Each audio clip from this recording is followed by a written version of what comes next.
technical event. This has been day 4, and last 3 days we were discussing about security side. A couple of points we have been discussed. It's about VNet peering, how to make a host security. We have started using about Azure Bastion service, and finally we have reached a place called VNet and Azure Firewall. So this is the topic right now we are discussing. I hope you can able to see my whiteboard. Right now, I'm not using any secondary monitor here, so I may need your help for uh,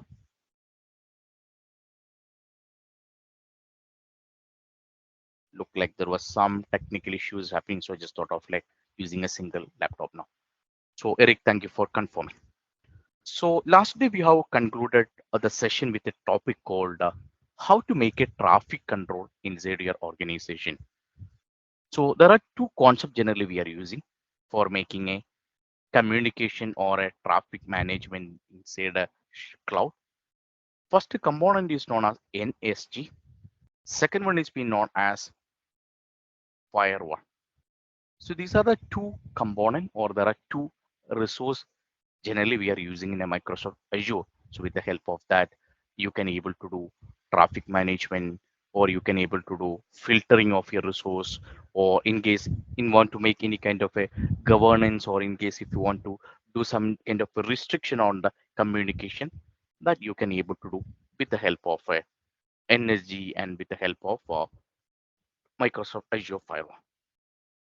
Now coming on into the NSG and Firewall, let's try to understand how practically this has been configured.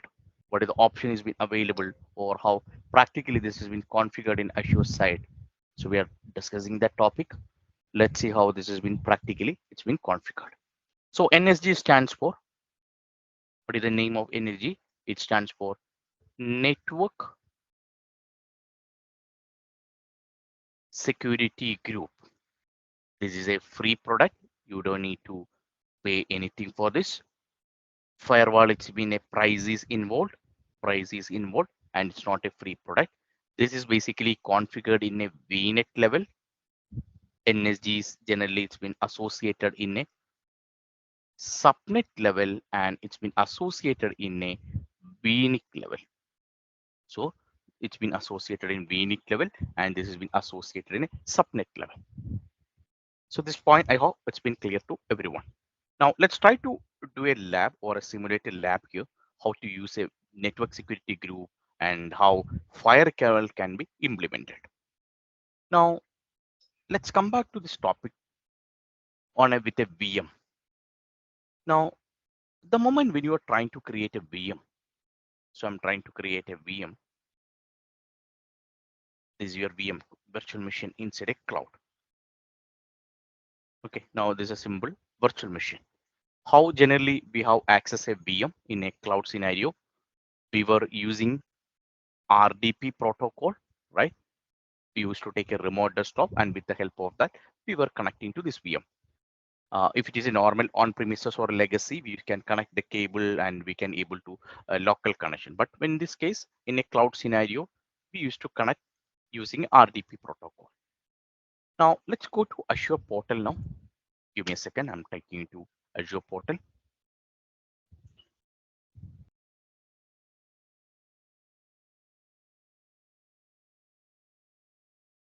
So I'm just connecting on an Azure portal. Just give me a second.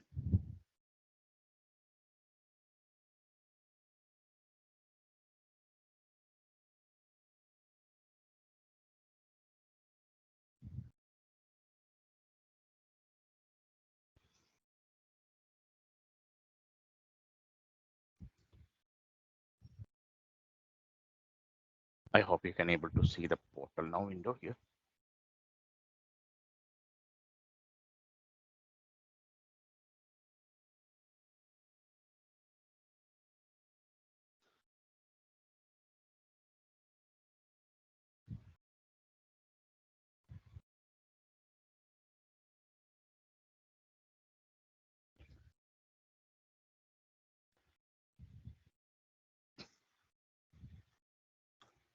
I hope you are able to see Microsoft Azure portal now.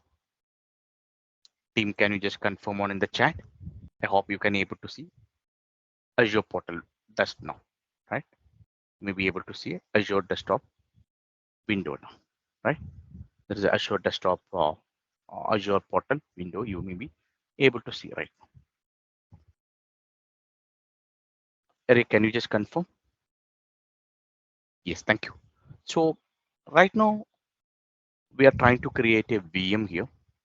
So let's delete these things. Give me a second. So this we don't want any members to be get confused. So let's create a VM. I'm trying to create a VM called VM1 or server 1 on an East US data center. Right now you can able to see I have been created a resource group called Orange is the resource group. VM name I given it's been server 1. Infrastructure availability and all these options are not prepared for us right now. I've been selected an operating system is Windows Server Data Center. This is a very important point here. You may be noticed the moment when you are trying to create a VM, there is an option we have received here, right? You got a option is called inbound port rule, right? Inbound port rule, right? You can able to see there is an option called inbound port rule and a couple of inbound port protocols you may be able to see here, right? You may be able to see there is a RDP or a SSH or HTTP or HTTP. You are able to see an options here and you're getting a checkbox also here. You can able to select it. You know what is the meaning of this? The meaning of this is by default, if you are taking Microsoft diagram, by default, any communication into your cloud infrastructure, it can be RDP protocol, or it can be HTTP, or it can be HTTPS, or it can be SMDP, or whatever protocol if you're coming, or any communication I can say. If there is any communication has been coming on into a Microsoft portal, by default, all incoming connections are blocked. Now, if I'm a user, if I'm trying to connect using RDP, by default design on in a Microsoft saying that for a security purpose, all incoming connection to Microsoft portal or into the port or a resource which has been hosted is been blocked.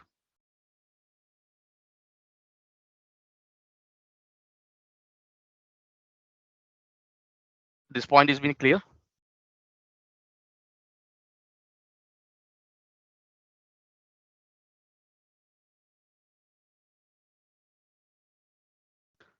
Is it clear to everyone? I'm saying by default, incoming connection to any resource by default it's been blocked for a security. So right now we have enabling a VM here.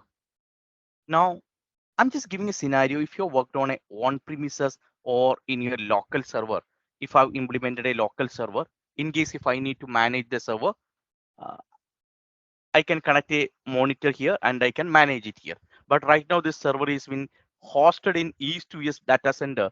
I am sitting from India, and if I need to manage one option, I need to go and ask my boss, hey boss, give me an on-site opportunity so I can I can go there, right? But most of the time managers will tell, sorry boss, you cannot go for on-site. So we don't have any option there, right? So only option is been available in front of is like a RDP. Now how to make a RDP connections here? RDP connection, it's been like you need to use it with the help of a public IP address. So since my incoming connection to the port is been by default, it's been blocked, I am making an inbound rule saying that, hey Microsoft, please allow a inbound connection who is been coming with an protocol RDP with a port number 3389. Only that will allow. Please allow this one. You're getting a point. This is like your home. Just think like this your home. In front of your home there is a security person is coming, and he is the person name is called NSG. Where this has been person has been attached, This has been attached as a home security. That means in your VNIC, the NSG has been configured automatically. So in the NSG, you will add a role. If anyone has been coming into a home or into a VM with a protocol 3389, please allow it. Is it clear now? Is it better, everyone? So that's the reason in the properties, you are selecting an option called RDP has been allowed. Let's see that how this has been working. I'm just given review and created also. Let's wait. Let's wait how this has been working.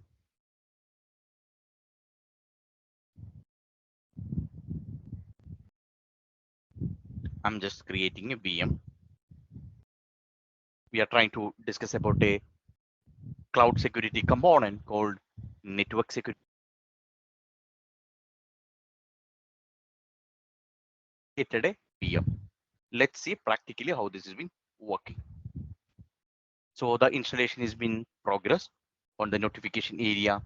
You may be able to see the deployment is in a progress state.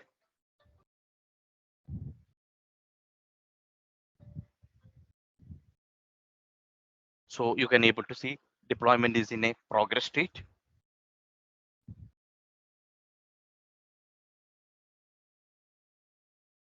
So let's wait.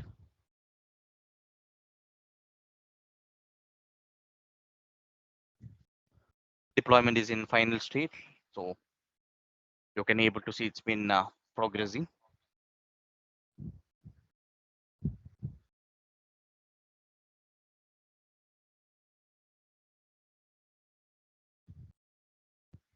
So validating an NSG, we have deployed a VM. Right now you can able to see there is a VM is been deployed.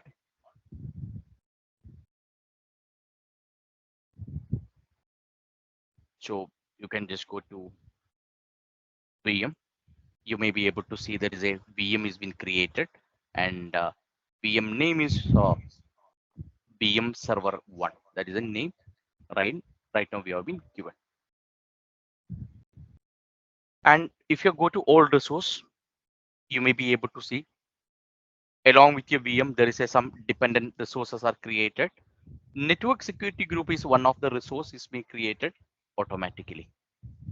And network security group, if you're selecting, this has been attached into a network interface card. We understood this basically, it's been working on in a network interface card level, or this can be attached in a subnet level. So this has been attached in a network card level, or this has been attached in a subnet level. So right now, if you can able to see from the properties, right now this NSG has been attached to a BNIC, or it's been a network interface card, and you can able to see a resource group is been created, and inside NSG, you can able to see there is a security rule also allowed, and there is a outbound security rule also it's been configured. So right now the NSG you have created part of the VM creation. Now, if you're going to this properties here in the settings tab, you may be able to see there are two options been showing there. One is called a inbound security rule, and second one is called outbound security rule. Now, if you're seeing this name inbound, you can understand this area or this option is been connecting with something to the incoming connection. So in a normally we may say like incoming connection, but the right terminology, generally we are using a cloud called inbound connection. So any connection which has been connecting to Azure VM, it's been defined here. See here, it's called incoming rule. How this has been working, there is a rule you have been defined. Based on that, the traffic management is doing. Now, similar way rule you can able to see on in the outbound also. Any traffic which is being going from cloud, or where your NSG is being configured. Where your NSG is being configured, NSGs can be configured in network card level, and this can be configured in the subnet level also. So outbound going or outgoing connection from your subnet or a network interface has been validated with the help of what is the type of the rule you are defining in inbound and outbound. If any traffic is been coming to inbound, that will be validated with this database. See, whatever rule has been available here, you are getting in the top. You may be able to see a rule core hide add option. Here you will be getting an option to add it here also. Same option you may be able to see in the outbound also. The moment we are selecting outbound, if you click, there are a couple of options you are coming for adding. We'll go for one by one. Don't worry about that. Right now, you need to understand your NSG is going to work based on the input we are giving on in the NSG portal. What is the input you're giving? You are defining a set of actions or defining a set of rules saying that if you're selecting this, it can be inbound security rule or outbound security rule. You are defining a set of actions here saying that whether this protocol or a port or application or a service is being allowed or denied. You're getting a point? You are defining. So how your internal firewall has been working depends upon how your configuration it's been configured on in a Microsoft portal. So it depends upon how this has been configured on in a Microsoft portal, how this is can be configured, like what is the type of action you need that will be defined here. Whether the packet can be IP address, or it can be from a set of IP address, or it can be a service, or it can be from a application security group. This can be any services. This packet can be HTTP or HTTPS or FTP or SMDP or a DNS. It can be any application which has been hitting to your subnet or it's been hitting to a VNIC. This point has been clear to everyone. Any question? You can able to configure that. I'm coming to that point. I'm coming to that point. Other than that, any other question?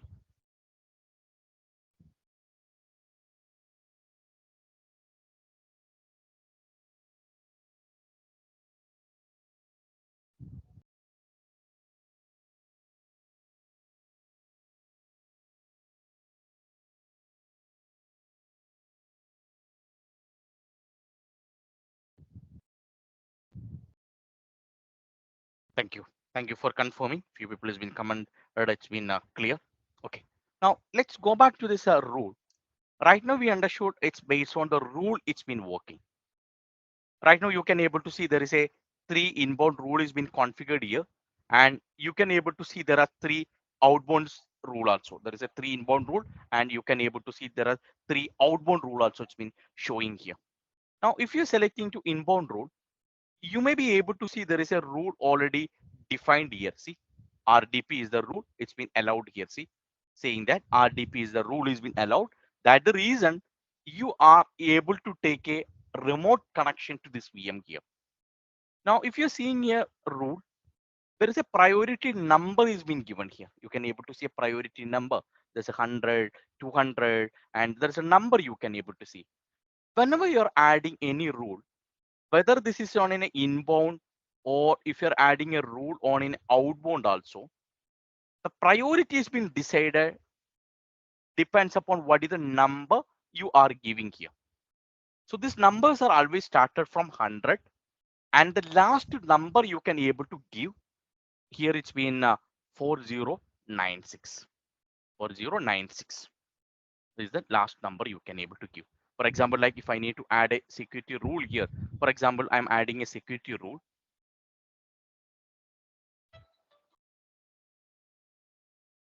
Give me a second.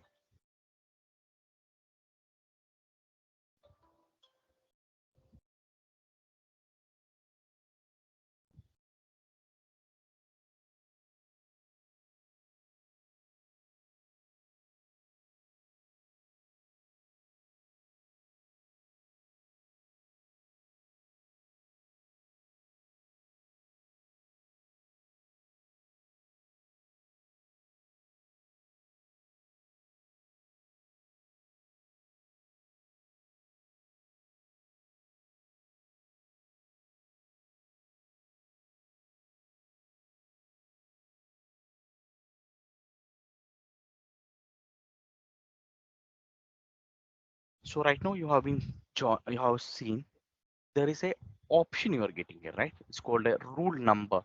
I was saying like there is a rule has been available here. There is a priority number. So this priority number has been always having a importance in your cloud. I'll tell you how this has been working.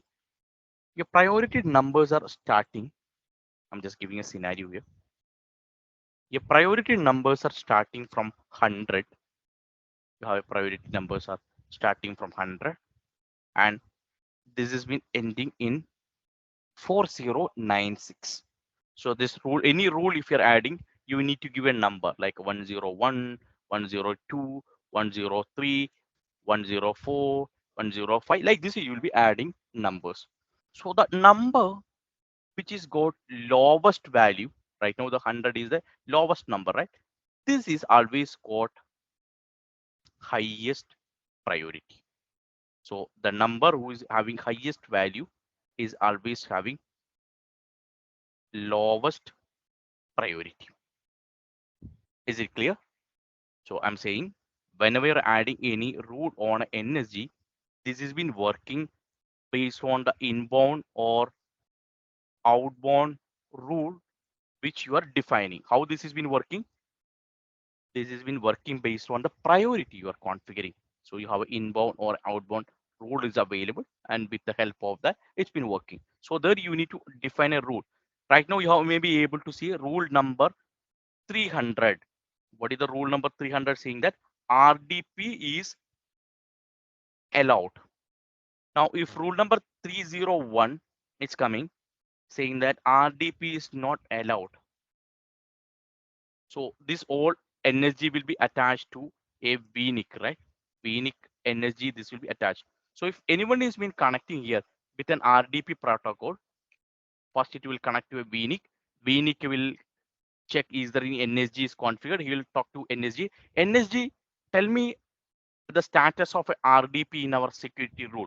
So NSG will verify here. It will go and talk to rule number 100. A 100, tell me your rule, what is configured. Is there any rule is been configured with RDP? Since there is no rule is configured, say no. Here also saying no. So it will reach 300. What is the rule number 300 here saying? It's saying that rule number 300 is saying that RDP is being allowed. So I got an action here. What is the action here? There are two action only it's been generally performed, allowed or denied, right? Allow, either allow or deny it or drop the packet. Now rule number 300 saying that you need to take an action saying that RDP is allowed. So you got a matching action here. Action can be allowed or action can be denied also. So once you got a matching action, rest all the roads will be discarded. It won't be checking the rest of the routes. So what is the condition you're going to get it here? Your RDP will be allowed on this condition. Now let me give you another scenario. You are in a customer place. You have configured a NSG. So rule number 100 saying that RDP is allowed. Rule number 2 is saying that RDP is not allowed. Rule number 200 saying that HTTP blocked. Two notices in that HTTP allowed. Now I have a system available here. I have configured energy and all these rules is been attached here. Now, if I'm a user connecting to this computer with a RDP protocol, so what will happen? Can you comment it on a chat whether I'm able to access or no? What is your thought about this? Right now, the right side. Now, I'm a user trying to connect the RDP onto this VM. Can we connect it or not? Yes, I can see there are few people has been commented, waiting response from all the members here. So this is very, very important topic.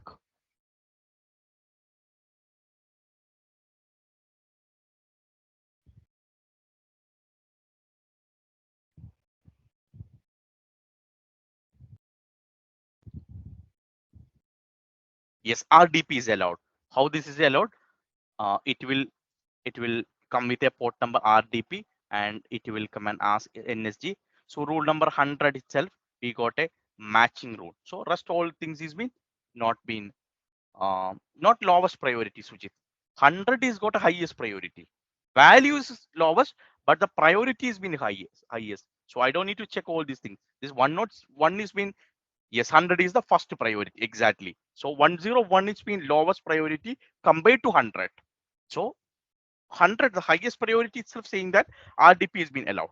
Now let me give you another scenario. I'm trying to connect HTTP here. I'm trying to connect HTTP to this website. Is it allowed or blocked?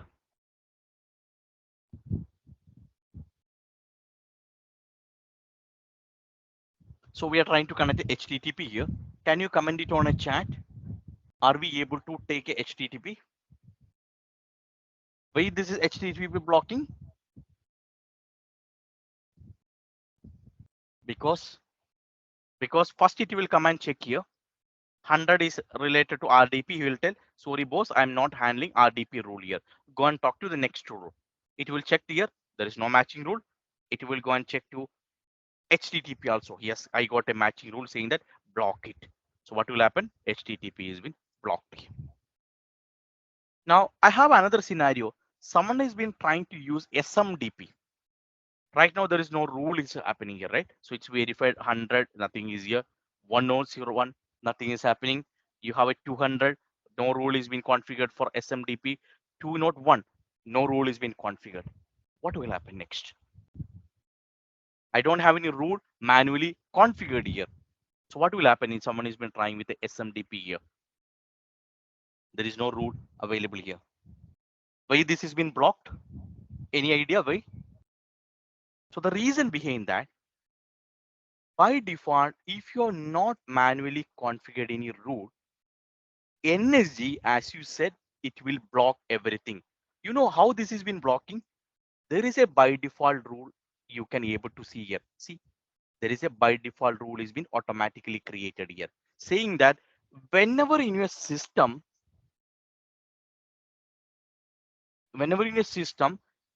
in case if you are seeing there is no manual rule is been configured, deny all inbound port connection. See, there is a rule is been here. See, that's the reason I was saying by default, as long as if you're not configured any rule, this going to block all incoming connection. See, deny all inbound rule. See, what is the action? Deny, saying that all incoming connection to the into the cloud portal needs to be blocked automatically. Now you may be able to see there is another two more default rule also. Allow VNet inbound. See here, virtual network to virtual network connection is been allowed. This is the rule is saying this is inbound rule. Okay, there is a 3 inbound rule and 3 outbound rule. You can able to see this. You will not be able to delete it. Now, if you're seeing a all inbound rule, you may be seeing like when you are doing a subnet session or a peering session, you may be noticed that within a VNet, you are able to communicate all the machines within a sub VNet, right? You have seen like in a VNet, all the subnet are able to communicate each other, right? On the same VNet. How this was happening?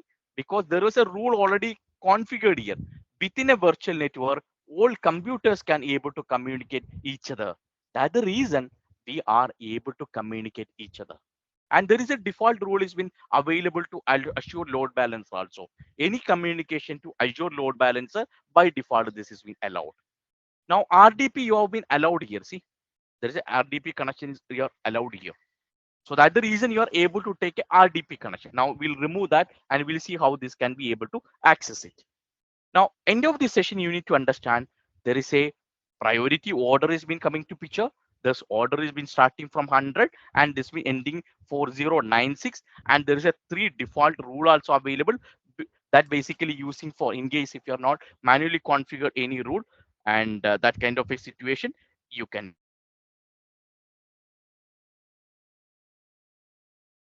outbound security rule. You may be able to see there is a 3 outbound security rule also it's been configured on in the portal. For example, like if you're seeing a outbound security rule, by default all internet connection is been allowed here. See, all internet connection is been by default is been allowed. Other than that, all outgoing connection will be blocked. For example, like if you're trying to send some uh, bulk data copying using some XOR Y protocol, that will be blocked. So by default, only the internet connection only it's been available on in the portal. So by default, only all outbound connection only it's been configured on in the Microsoft portal here. Now, coming on into the security rule here. Right now, you can able to see I have configured a rule number 300 saying that RDP is been allowed. So the moment when you're trying to create a security rule here, you need to configure with a source. Source can be IP address. For example, like I want to specify a rule saying that connection to this computer only allowed from 10.0.0.7. I don't want any other connection. I want only the connection to be allowed from a particular IP address. Or you want to configure some configuration saying that connection is being allowed only from a particular range, saying that only from the 10 dot network only to this VM is being allowed, because this is like a DB and application synchronization. You want to do some kind of a traffic. For example, like you have a multiple VNet is configured or multiple subnet is configured. I don't want all the subnet or all the devices inside that subnet to be communicated. Instead of that, only a specific computer that is hosting a database only to be communicated here. That kind of a situation, you can be able to configure this kind of inbound security rule. Now coming on into this part, in the source port, you can able to give any source port, right? Depends upon what is the source and what is the destination you are using. You can able to give the destination port. You can able to give, for example, like if you're using RDP, I can say this a port number into 3389 is been allowed. Or if you're using HTTPS, we'll be allowing 443. We'll try to do a web server lab now. So don't worry. After this, we'll do a lab. Right now, I'm just trying to cover the theory portion of this. So whenever you're going for adding any rule, you may be able to see this configuration is been working based on the priority number, and you can able to uh, configure the rule here. For example, right now I have RDP rule is been configured here. Let me configure this rule as deny. I'm just giving this is like a deny. Now I'm just giving username password to you. Can you try to connect it from your laptop? Take a RDP now. Now let's go back to right now. I have told to this VM server 1 RDP connection is been denied. Now let's go to VM now. I'm just pasting the public IP address on the chat window. Can you try connecting accessing this computer?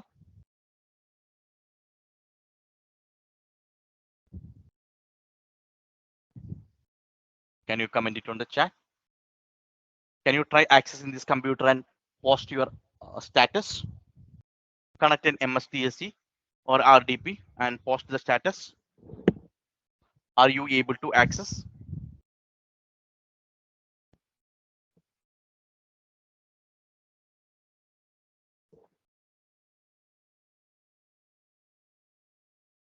Are you able to access? Can you post the status on the chat?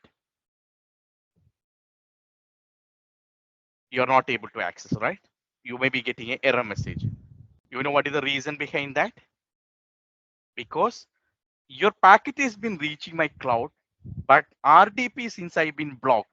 Yes, you may be getting a remote. Yes, it's been posted that. It's been like getting an error message, right? Now in the portal now, I have configured another rule saying that RDP has been allowed. Let me go back here. Now let me configure this as RDP has been allowed. Let me apply the rule. Yes, the same message in the chat you are getting, the same message you are getting. The reason like it was blocking because we made an action or we have configured an action. They're saying that RDP, if anybody has been coming with the RDP, block it. That's the reason we got the error message. Right now I have enabled RDP now. Can you try now and post the status?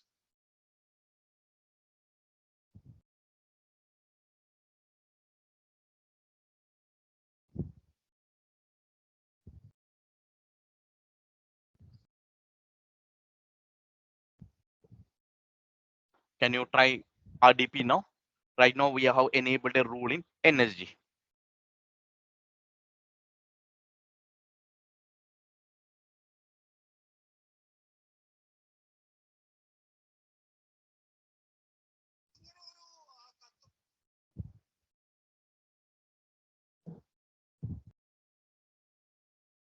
You are saying not able to access. How? How come? You allowed a rule here. Let me try. Let me check it. Let me check it.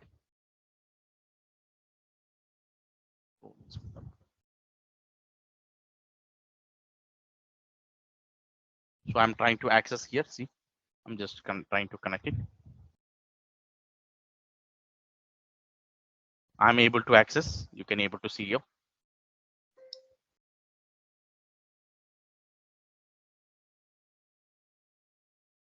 I'm able to access. You may have to reconnect it. Okay, maybe in the cache. Yes, you may be able to access now, right? Because we have enabled the rule. That's the reason you are able to access it. Yeah, it generally it may be few people may be already connected and that was on the cache. Yes, right now all of us maybe got a message now saying that please provide the username and password, right? Because the packet has been reached your network level here. So right now, what is the lab you are done? Let's go back to the whiteboard.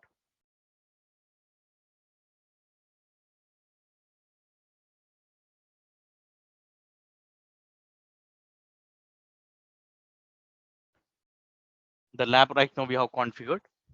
We understood NSG can be configured in a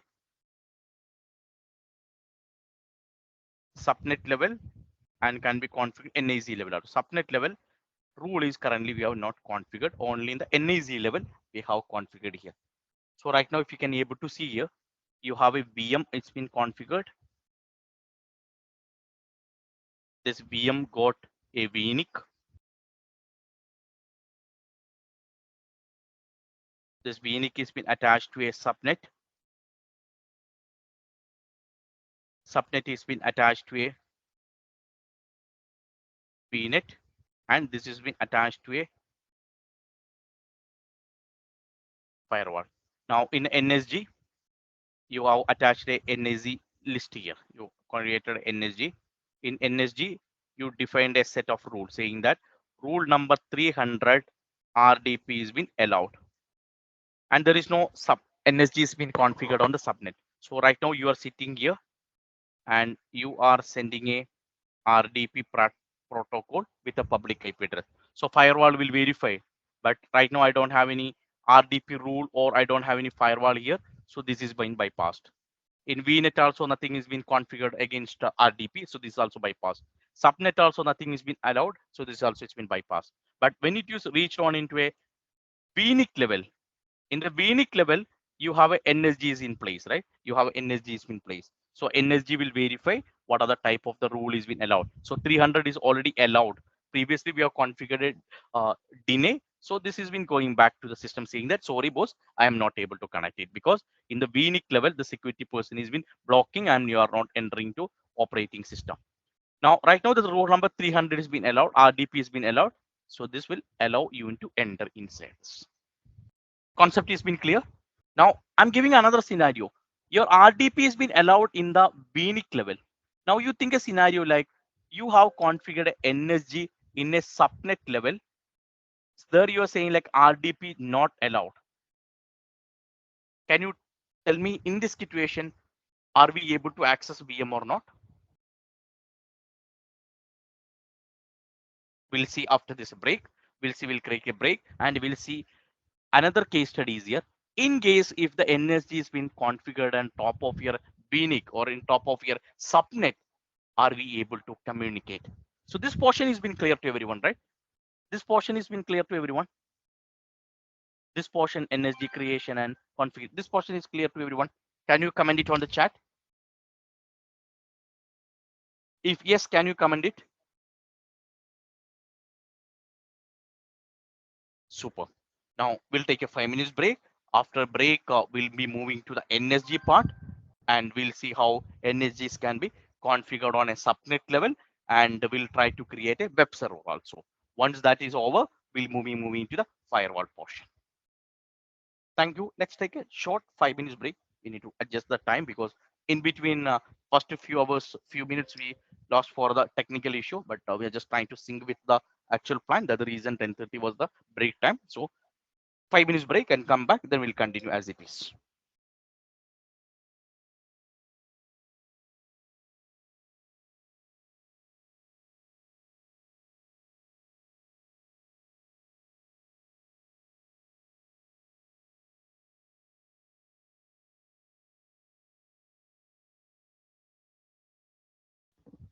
I hope all are back. Right now I hope all are back.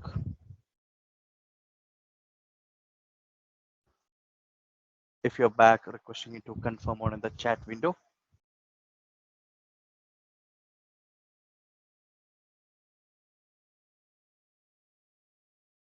Thank you. So before break, we were discussing about a concept of configuring NSG and a VNIC level, right? We have seen like how this has been configured in a VNIC level.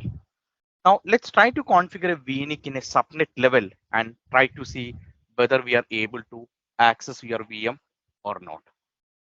Right now in the NSG, we have configured a RDP has been allowed and you are able to connect now, right? You are taken a remote desktop now. Now I'm going to create another NSG here. I'm going to create a NSG in the subnet level. Okay. I'm going to create another NSG here in the subnet level. I'm going to configure a separate NSG in subnet level. In the sub NSG, in this NSG, I'm saying that RDP is blocked. Now, can you tell me if someone has been trying to connect it from this external, are we able to access?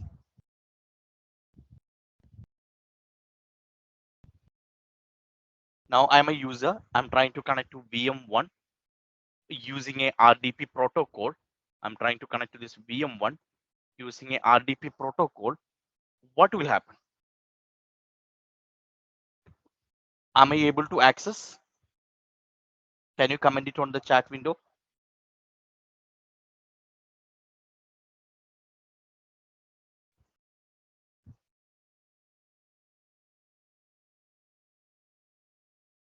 Am I audible? Am I audible?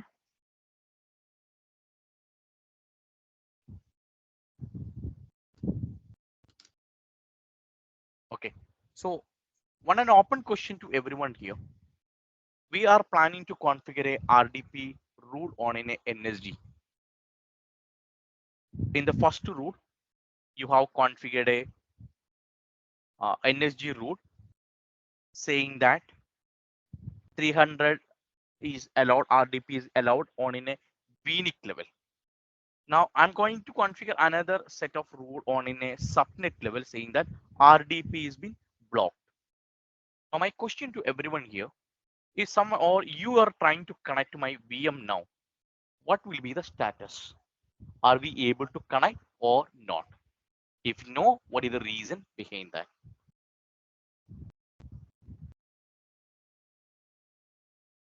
Can you comment it on the chat? No. Yes, right, Eric, you're right. The reason is like the RDP packet is been coming here.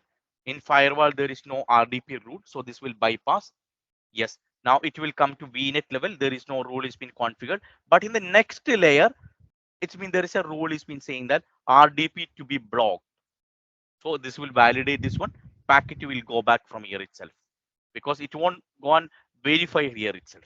There's something like in front of your main security saying that courier person is been not allowed inside your premises. So there is no role for a private security which has been appointed in front of your home because that is an association rule or that's a residence association rule saying that courier person is been not allowed inside. So similar way, since NSG has been blocked, there is no importance for the other rule which has been configured inside this. Let's go and practically try this. Now, another point you need to remember, NSG is a free resource. You don't need to pay anything. Okay. Right now we have a server is being configured here. This server is being part of a network orange VNet, and this has been part of a subnet called default. Now I'm going to create another rule here in the subnet level. So I'm selecting network security group. In the network security group, I have configured a rule saying that this is a RDP route in the subnet level. Okay, I'm in the subnet level. I have been configured. Before that, let me check which location this has been configured. Give me a second.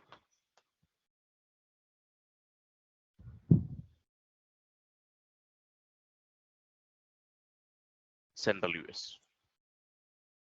I configured a network security group.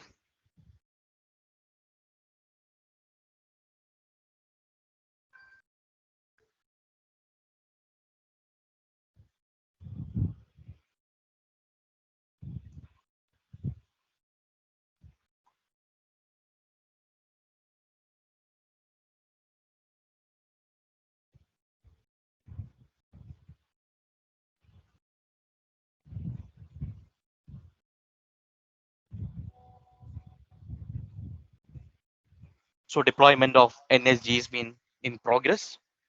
Right now, you can able to see there is a new NSG has been created here. It's been just refresh. Now, it's been in progress. So we need to wait. Yes, or you can able to see there is a NSG has been created now.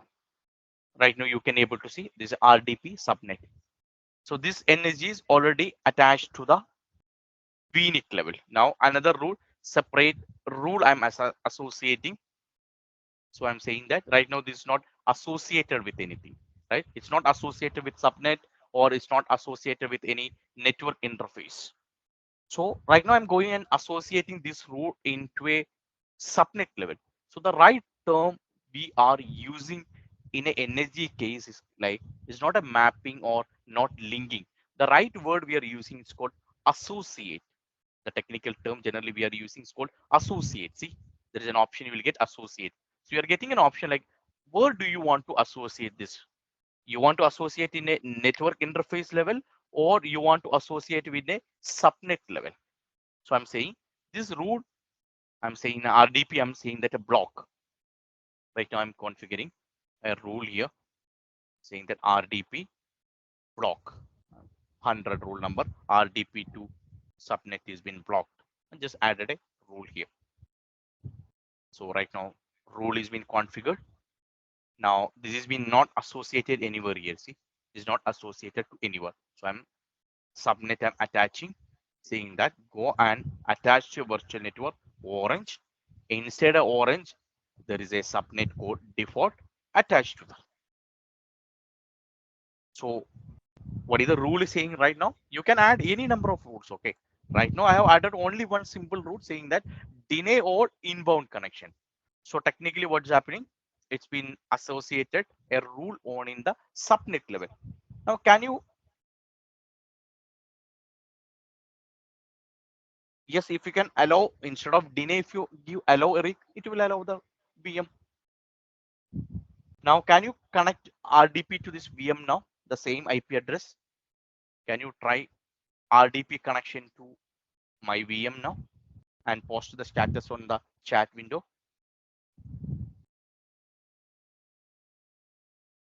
This is the VM IP. Can you just try connecting to RDP now?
Right now you may be able to see RDP has been blocked. Why this has been blocked now? Because in the subnet level, you defined a rule saying that RDP cannot be entered, right? Even though if you're allowed your role on in a VNet, that is been overridden by the subnet level.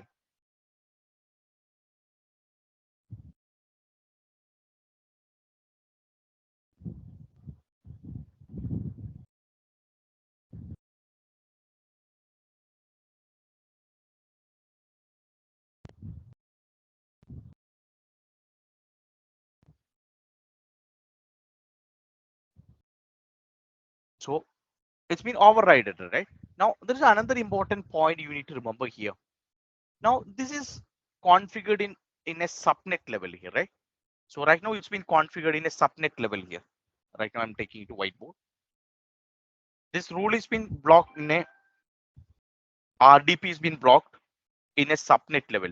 So means if you have any other VM, it's been configured on in the same subnet. For example, like I have a VM2 or I have a VM3 or I have a VM4. If I have any other VM like a VM5, this rule will be applicable to everyone here. It's not a single person here. This whatever NSG configuration you enabled here, this was applicable only for this VM here. But right now, whatever NSGs we are applied here, this has been applicable to VM1, VM2, VM3, or VM4. All the VM is been configured on the subnet. Is that point has been clear to everyone? I was saying,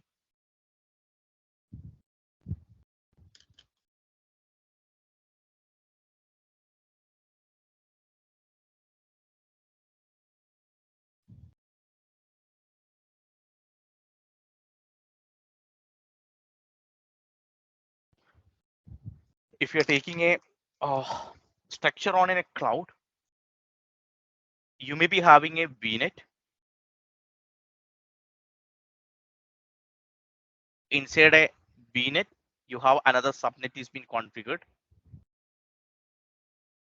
Generally, all your devices or VMs are going to associate with a subnets only, right? It's been associated with the subnets only. For example, like a VM1, VM2, VM3, VM4, VM5, VM6. Now, I was saying there is a rule can be configured.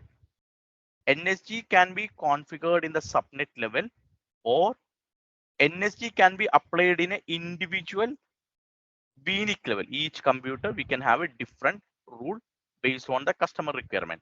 Now, whatever rule you are applying here, this is been it's been applicable only for this VM here. But the rule, if you're applying on in the subnet level, this will be applicable for all the devices or all the resources have been hosted under that subnet. If you block a RDP on in the subnet level, if you block RDP to on the subnet level, all these computer hosted insides will be blocked with the RDP. I hope this point is being clear to everyone. Then concept is been clear. If yes, good. Can you comment it on the chat?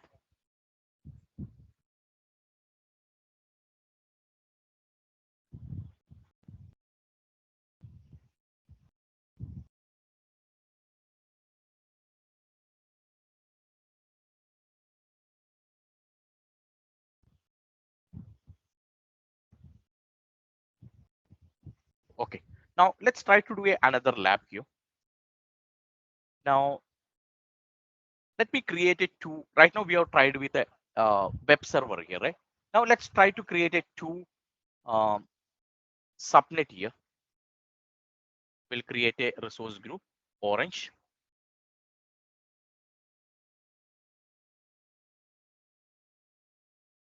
In orange, we'll give an IP address 10.0.0.0/16. Inside that, I'm going to create two subnet. One I'll give subnet A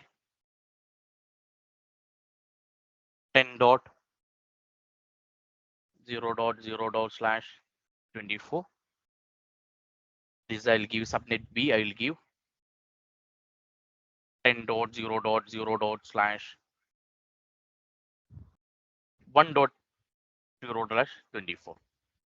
In this subnet, I'll configure a computer. I'll call demo VM. Okay, I'll configure a, it's called demo VM. Here I'll configure a another computer called web server. Now from here to here, we'll try to communicate using a HTTP protocol. So we'll try to configure a web server here and we'll try to do a communication here.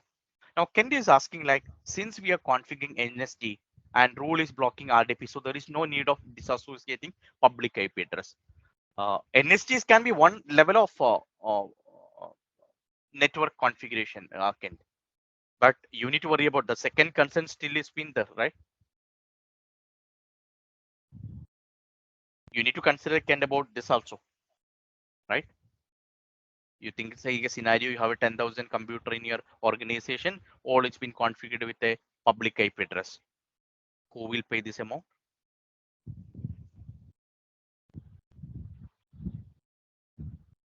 You need to consider that also, right? So that also it's many concerns we have. It's not the network security compromise, So generally there is a concept generally we are using a cyber security that's called DID, defense in depth.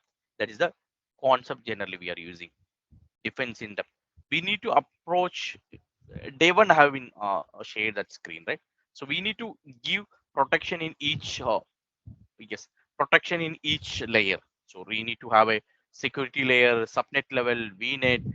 That's the way generally it's been configured. Right now, you have enabled a security in subnet level and VNet level also. But this is one layer. The next layer, you will have a VNet is coming. In this layer, you will configure firewall and you will give a protection. So that's the way generally the communication is being enabled here. It's not that in one layer, this has been a different layer you need to approach, you need to give a protection. So the way the security has been configured.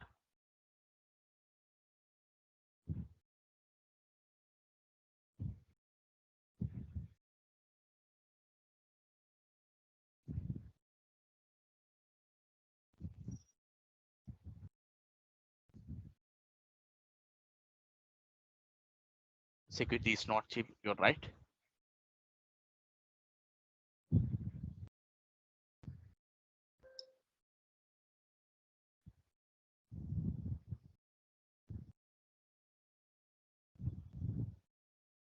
That's been different. This one WAF is a different concept, Eric. So we'll try to cover that also. So WAF is a different one.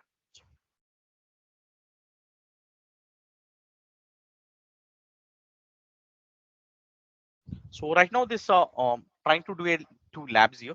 We are trying to create a web server and we are trying to create a demo VM and we'll try to see the communication between one network to another one. Now let's go back to the portal. Let's create a two network here. I'm just creating this one. So let me delete this resource group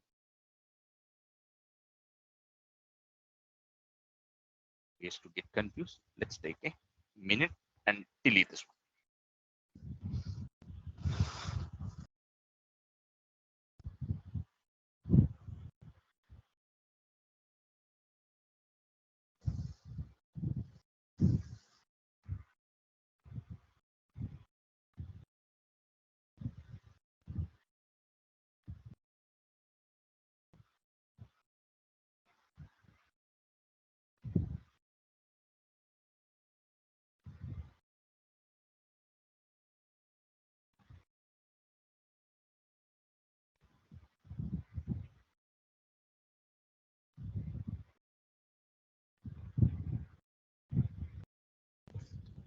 So we are just clearing a couple of resources we've been created in the last lab. So we are right now we are trying to configure NSG between multiple resources in an organization. Let's wait for that.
So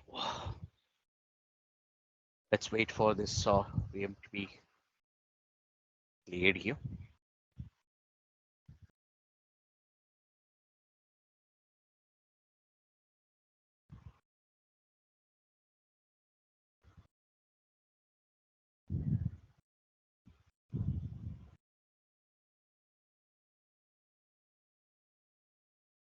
It's almost is in final stage.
So deletion is in progress. It's in the final stage. So once it is done, so we are going to create a web server here. Okay.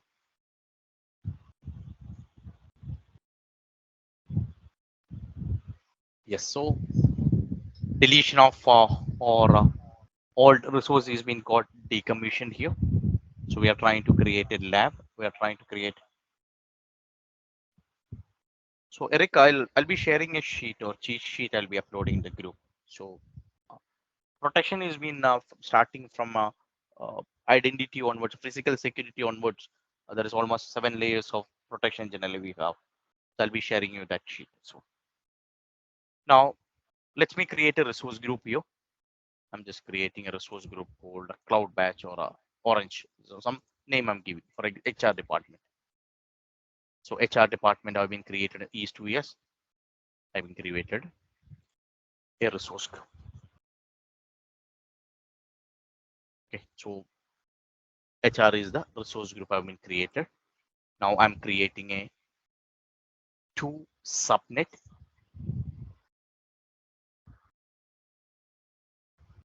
So right now I'm creating a two subnet here. Subnet name, let's give it's been a production network. I'm just giving a resource group name. It's called a prod vnet. IP address given. I'm just giving 2.1. And it's been like 10.0.0./24. So this is a subnet key, and we need to give a name here, not IP address 10.0. I've added another subnet also, sub B. I given 10.0.1.0/24 also. So I've added two subnet and name is given. It's been I given a name also for this review and created. So we have given name is called prod vnet and there is two subnet is being created here.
Right now you can able to see the deployment is been completed here.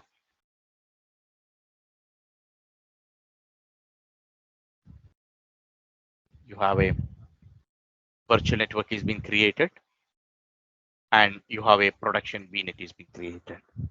Now let's go back to whiteboard.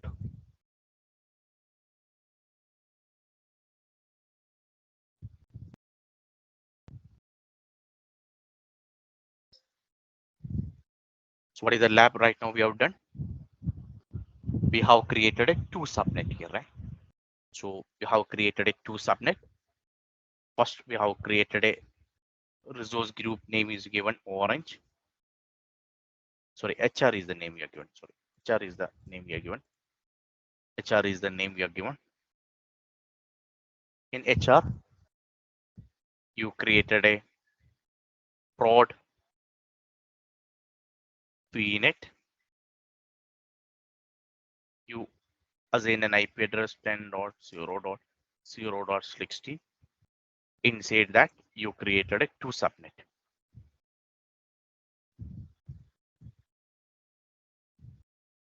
Sub A you given subnet A you are given value of 10 dot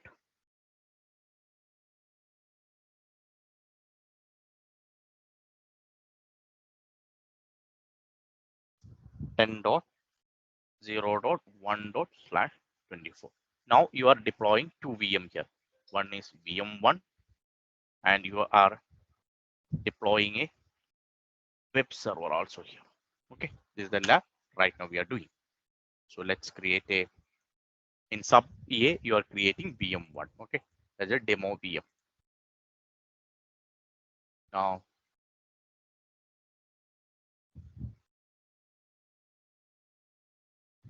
demo VM create one in a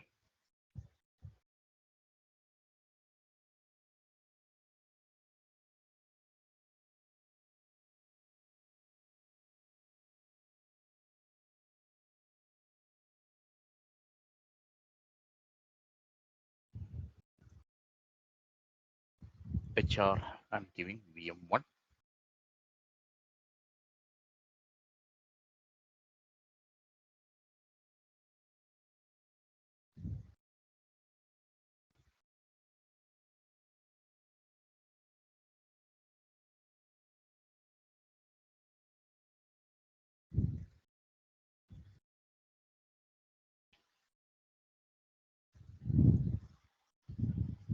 I'm associating this with subnet A now. You may be able to see we have associated with a subnet A now. Give review and create it.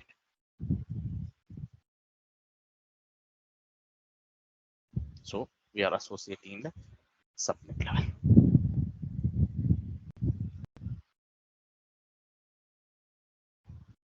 Sorry, I think you are seeing only the whiteboard. Okay, sorry, I think.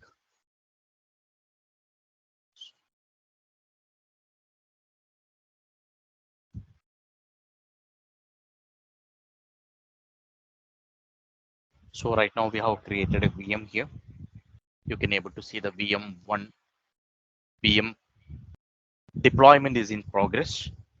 We have created a VM1 here. Okay, so we need to wait. The VM deployment we have been initiated. Parallel, let me create a web server creation also. I'm creating a web server on subnet B.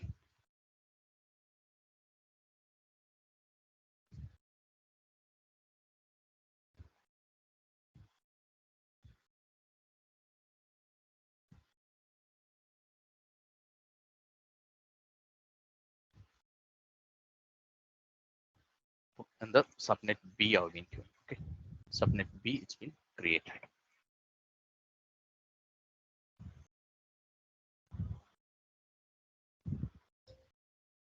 So validation is in progress. Given creation.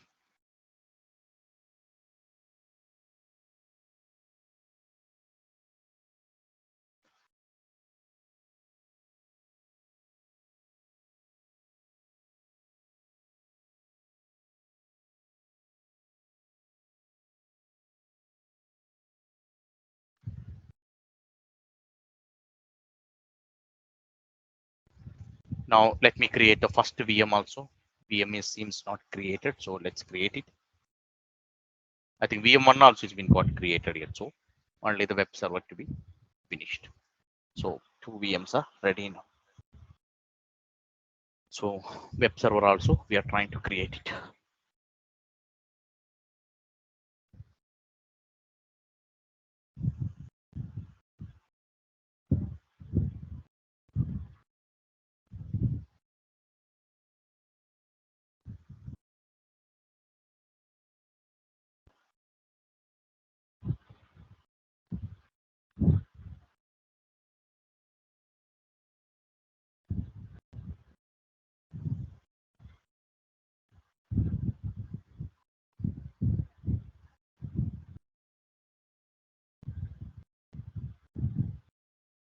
So web server creation is in progress. So it's almost finalizing.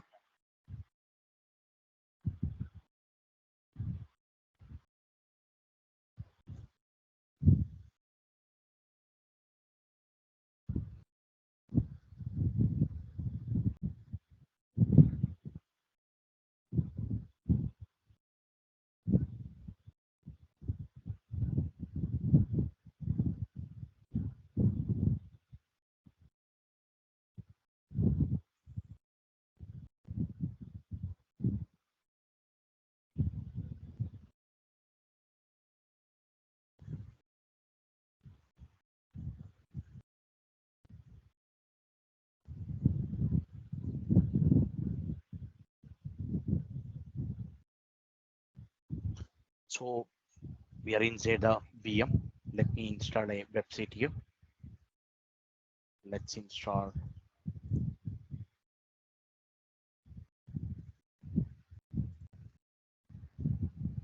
IAS server here.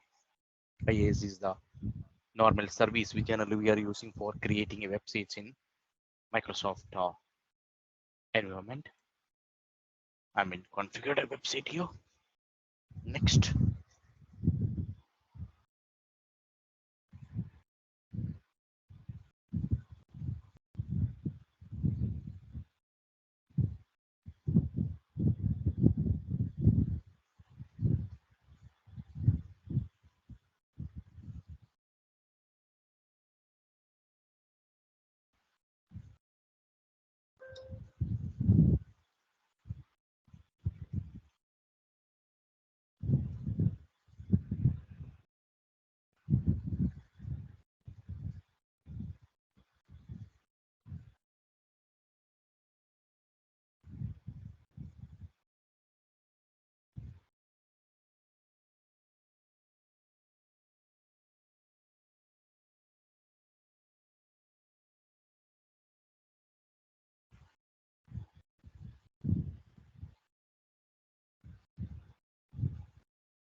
So website installation is being started.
So installation has been completed now.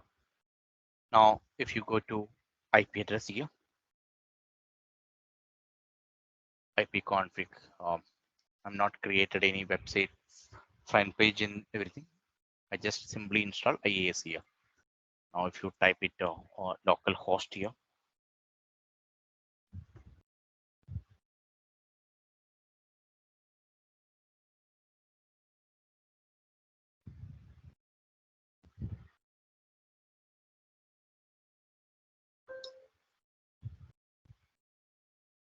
you may be able to see here. Website has been working here. See, right now, if you added any website front page and all, that will work here. Right now, from where I have been tried this, have been tried from the same computer. Now, if you go to the second VM, I have another VM also. It's been hosted here, right? Now, before that,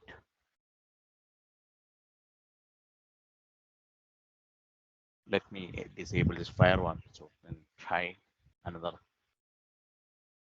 Let's disable the firewall here.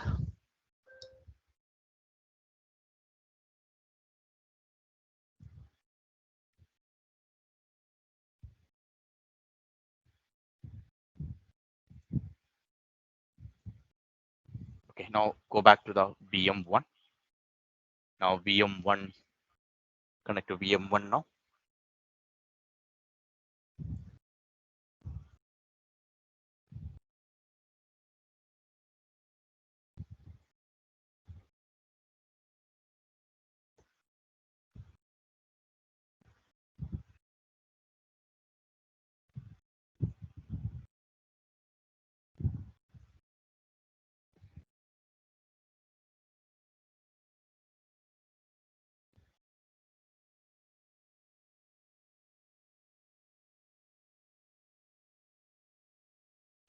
VM1.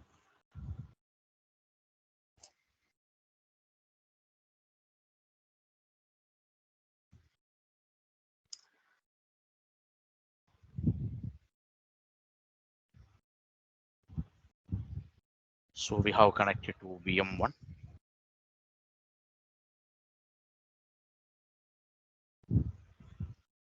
Now let's try to connect to VM2 here. Okay, web server.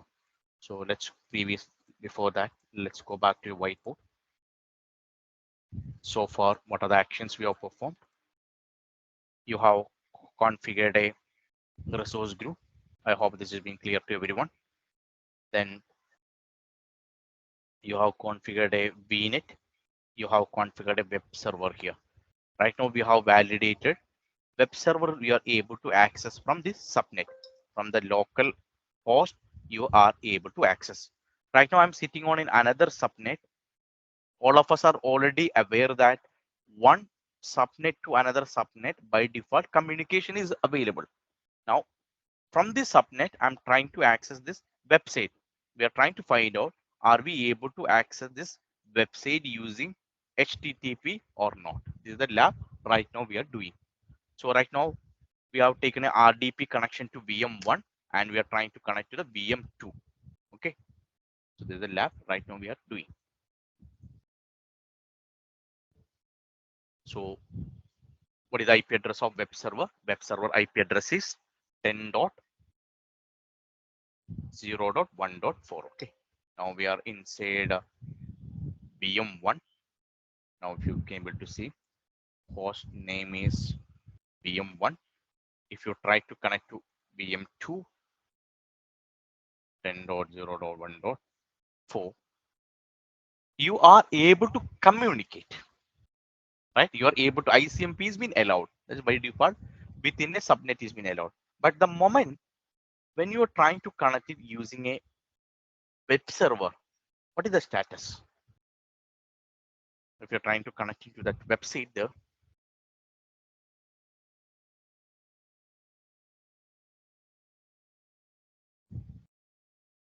we haven't configured any.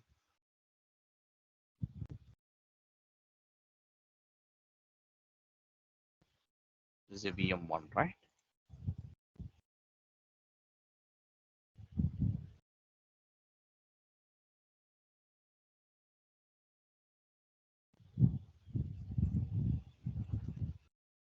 Or let's do one thing. This is working now. Seems this has to block technically, but this is working only. Put a rule here. I'm setting a rule here. Block HTTP. Okay. I'm putting a rule here saying that HTTP is being blocked. I'm saying deny. I'm putting two rule here saying that HTTP is blocked on web server.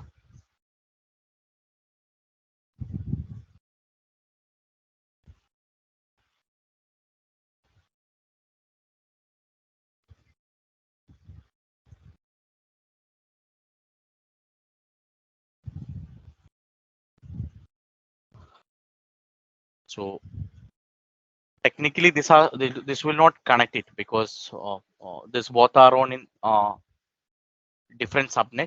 HTTP was not allowed technically, but due to some reason, it was allowing. Now I have been denied the on in the NSG level. Now you can able to see this has been blocking. See, because in the NSG level, I told HTTP protocol to this web server is been blocked. That's the reason you are not able to communicate here. See, the right now you are trying to connect it from a VM1 into the web server. HTTP has been blocked. So you may be able to see HTTP has been blocked here because in the NSG level, I have configured a rule saying that any communication it's been coming with the HTTP protocol, block it here. What is the condition I have applied? It's called denied. So it's been denying the traffic to that VM. So this is a very important uh, topic. It's been coming like whenever you want to go for any kind of a rule configuration in an organization. For example, like in case if you want to configure any traffic management from one VNet to another VNet, generally this has been configured with the help of NSG.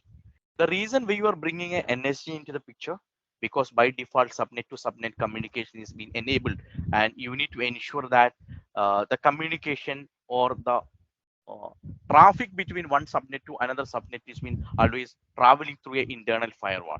So that's the reason we are implementing a NSG. NSG is a free product and there is no charge for NSG. So you can configure any route that will control the traffic from one location to another location or one within a region also. This will make a communication controlling.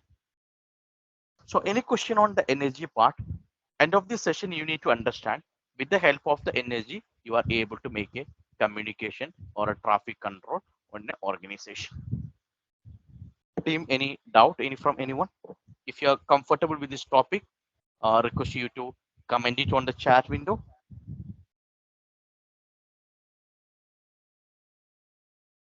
If you're good, can you comment it on in the chat window?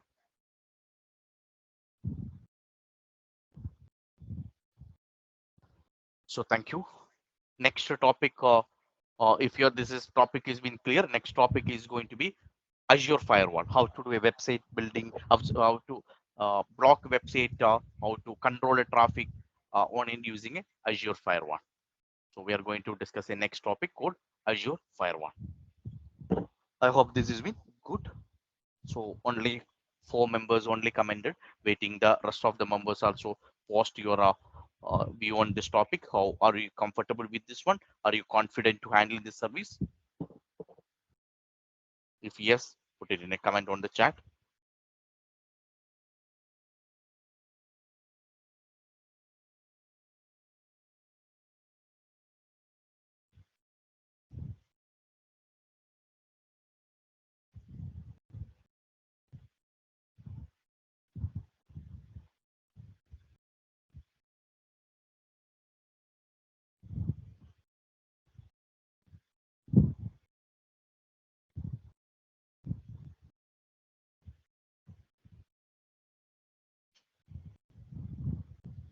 Thank you.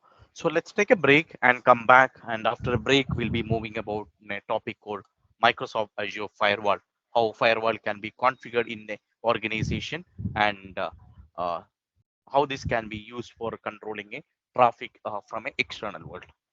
Thank you, team. Let's take a break.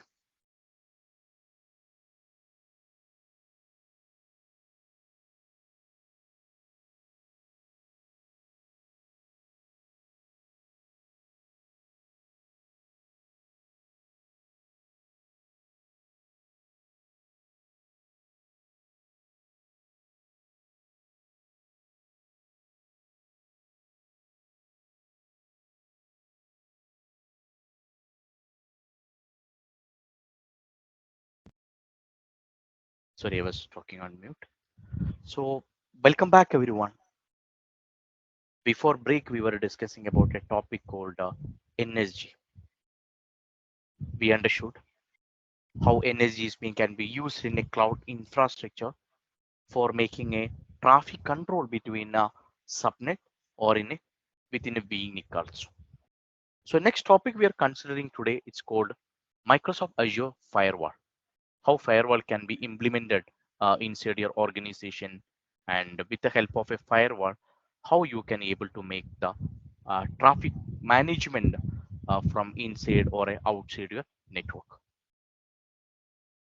Right now, if you're taking a VM top view, you already understood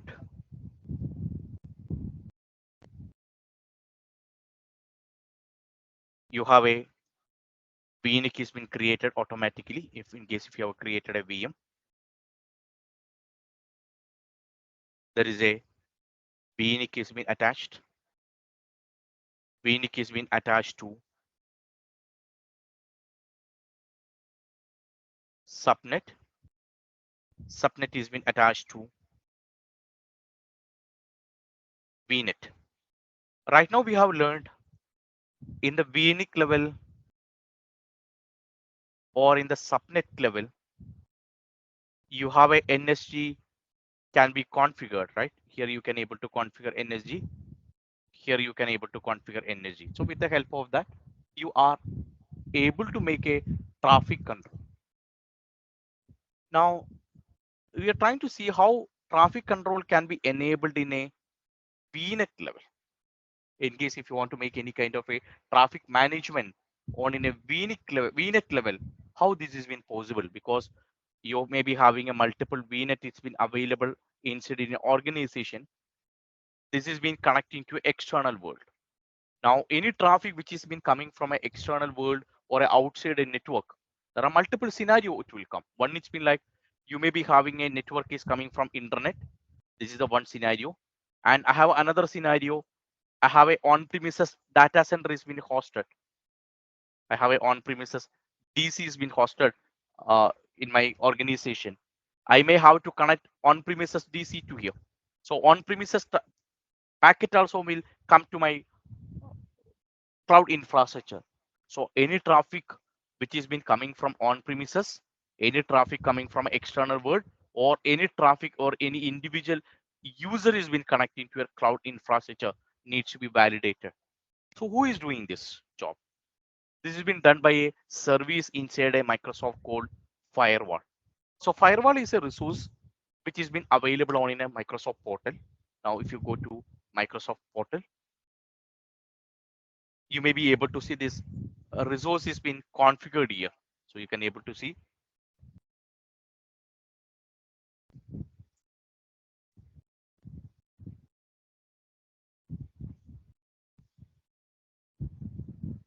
So you can able to see the firewall services from the Microsoft portal. So this is basically an intelligent mechanism or intelligent tool. So any traffic which has been coming from outside a network, this able to configure, or this will be able to manage what is the type of the traffic it's been coming, and based on that it will be able to take a decision. And you may be already aware that if you're taking existing infrastructure in your organization, now if you take a normal your current organization, you may be having a data center or a data room is available.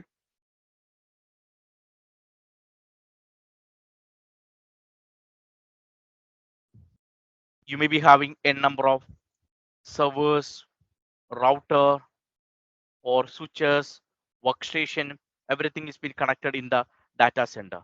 You may be already aware that in your organization, you may be using a firewall, right?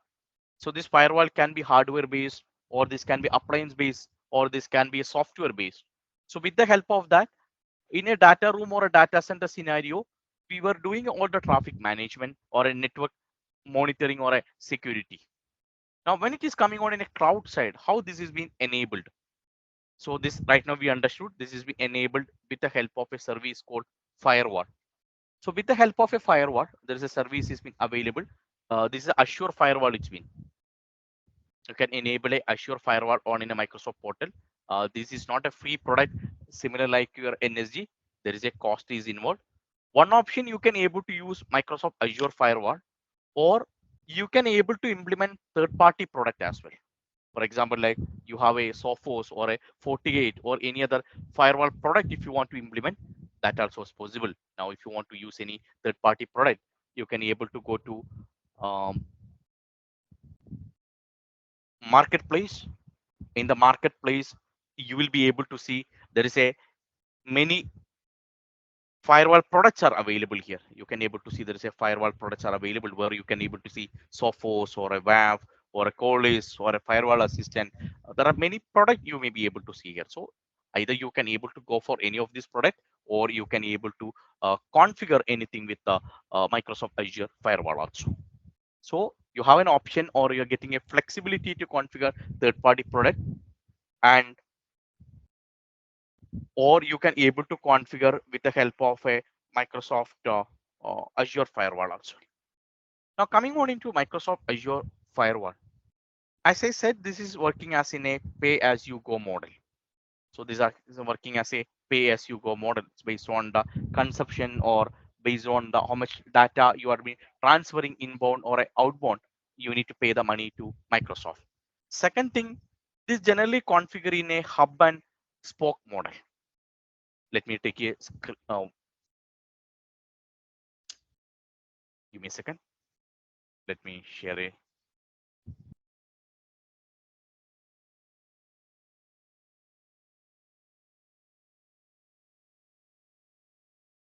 let me share it.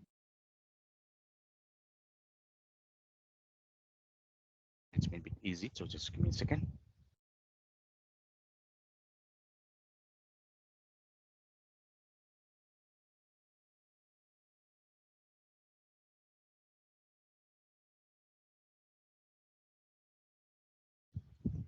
So the topic right now we are discussing is about a called Azure Firewall. So how the firewall can be configured, and what are the options it's been currently it's been available, or when to use a firewall. This is the topic right now we are discussing. We're discussing the same. For example, like if you are going for preparing, you can able to see this question.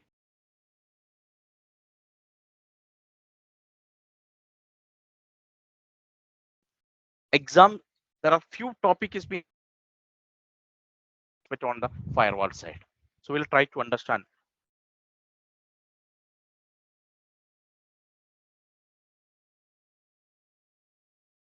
A scenario in front of you.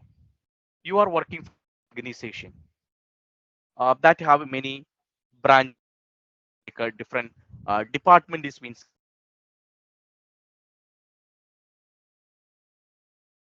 which is been going and in uh, monitored, and your organization has been worried about the data communication between the branches also, because we need to ensure that the communication, or it's been like the data we are sending from each branch office is been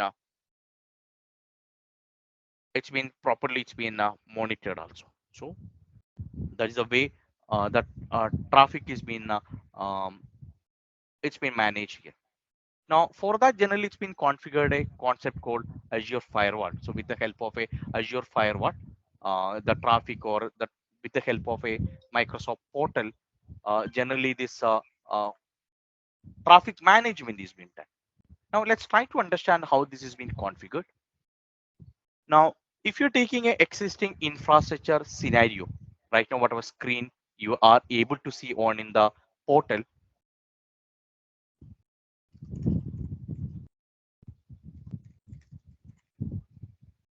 you may be able to see you have a workstation or a servers is been implemented. And in a olden days, you are placing a hardware or a software firewall here. It can be appliances. Many organization may be using appliances and making all the communication management from external or internal with the help of this product. Now, when it is coming on in Azure Firewall, you will be implementing your firewall on in the perimeter. See, in the perimeter you will be placing. So all traffic which is been coming from external or the internet, this will be passing through the firewall. So whatever rule it's been configured, or Azure firewall has been by default, it's been working as it's a kind of an intelligent mechanism. By default, this has been connected with the Microsoft intelligent feeder or a Microsoft defender. So this will be able to identify, is it in a traffic has been coming from a any attacker bot service, or it's been attacker IP address or a domain. You will be able to identify. And additional to that, in your firewall, you may be able to configure a couple of a security rule also. For example, like in case if you want to configure any additional rule on in a Azure firewall, that you can able to configure. In if you're taking Microsoft Azure firewall, you can able to configure 3 rules. One it's been like natting. You can able to configure um, route rules or a network rules. You will be able to configure application rule also. You will be able to configure uh, NAT rule or application rules or network rule. You will be able to configure it. Now coming on into the Microsoft side, you have learned if you're using a Microsoft Azure firewall, one it's been like external traffic is being controlled using a Azure firewall. That's one point. But there are some situation you may have to connect into your on-premises network also, because nowadays the organization may be using a concept of 80-20 rule. This is the rule right now you can able to see in most of the organization, like where you can able to where the organization are hosting 20% of their existing infrastructure on the data room or a data center. Only 80% is been uploaded or rehosted into the cloud scenario. So in case if you're using 80-20 rule, 20% of the load if you're holding in the existing data center due to some governance policy or a GDPR, or due to some criticality of the load, 20% you're holding on in the existing infrastructure, 80% you are moved on in the cloud. So that kind of a situation, you will implement a VPN solution. So whatever communication is been coming from on premises also needs to be validated. So all that traffic also will go through a firewall, through a VPN gateway. So don't confuse what is a VPN gateway. This is similar like how router has been working. So you may be taken a router. You may be already aware that router has been generally using for making a all kind of routing, right? Similar way, VPN gateway also similar like your gateway, but it's been working a different way. That we'll be discussing, if possible. Tomorrow we'll be covering that. So VPN is gateway is always needed in case if you are planning to connect your network from external uh, or on-premises network. If you are connecting, you need to have a VPN gateway is needed. So technically speaking, the traffic from external or the traffic which has been coming through the bastion service or the traffic which has been coming from on-premises, all the traffic will be go through the firewall only, and the firewall will validate that with the help of an intelligent mechanism. It having auto intelligent mechanism is available. With the help of that, this will be decide whether the packet needs to be allowed to internal or allow into a external. Now, generally the firewall is being integrated with your Azure monitoring tool also. So monitoring tool is a service available in the portal. With the help of a monitoring tool, uh, it will be tracking all the activity logs or alert or a metrics. If any activity which is been happening on in the Microsoft, generally it's been tracked inside the Azure portal. So it's been basically it's been tracked on into the portal. So with the help of that, you will be able to find out is there any kind of a traffic it's been coming, or if there is any kind of a monitoring can be configured.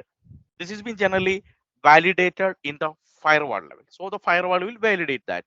Now this has been integrated with Azure monitoring tool. So if there is any log is been generated, that will be uploaded in the log and analytics space or in a monitoring centralized repository. This will be updated.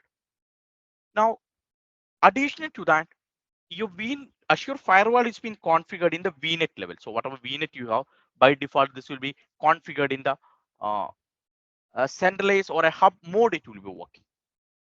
The reason it's been like instead of configuring an individual firewall on in a VNet, generally we'll be taking an approach of a centralized option.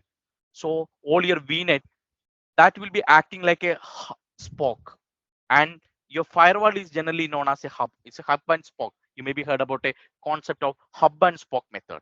So instead of configuring a firewall in a point to point for saving a cost or for saving a financial uh, savings, instead of configuring a firewall on each VNet, we'll be configuring a hub and spoke method. So all the traffic will go through a centralized device.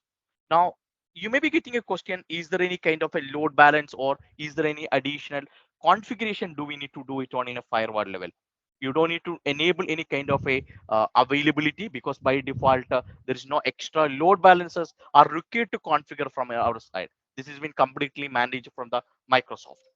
And if you're taking a Azure firewall here, this firewall is getting a lot of other features as well. For example, like if you're seeing a Microsoft Azure site, give me a second.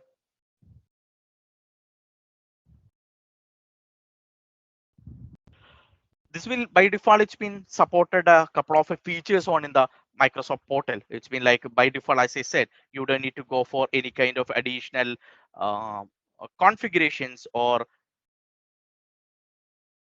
any kind of load balancer configuration from our side. So by default, this will have a availability option is be available, and this has been supporting scalability, and this has been supporting F2DN filtering, or if you want to configure any website filtering, or if you want to configure any kind of a threat intelligence mechanism to be configured, or if you want to configure any kind of a natting or a source natting or a destination natting to be.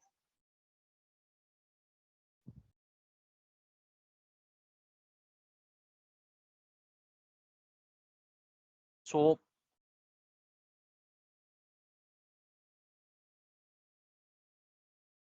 So basically, this has been getting a lot of individual features on in the Microsoft portal. I'm just pasted a couple of features. What are the features generally you're getting on in a Microsoft Azure firewall? You can able to see it on in the portal. So I'm just pasting on in a uh, chat window.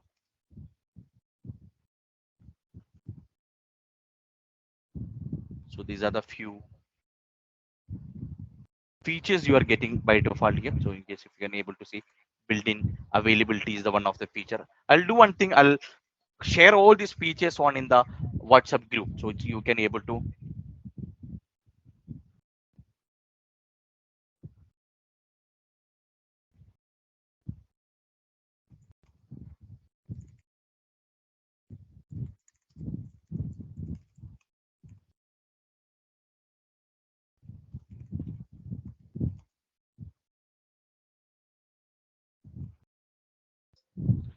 So let's try to understand how this firewall is being configured now here. So right now we understood this has been acting like a uh, hub and spoke model, and this has been getting a lot of intelligent mechanism. With the help of that, you can able to configure, or you can able to uh, do a traffic manage on the perimeter level. So any question here? So before implementing on in the firewall level, any questions so far?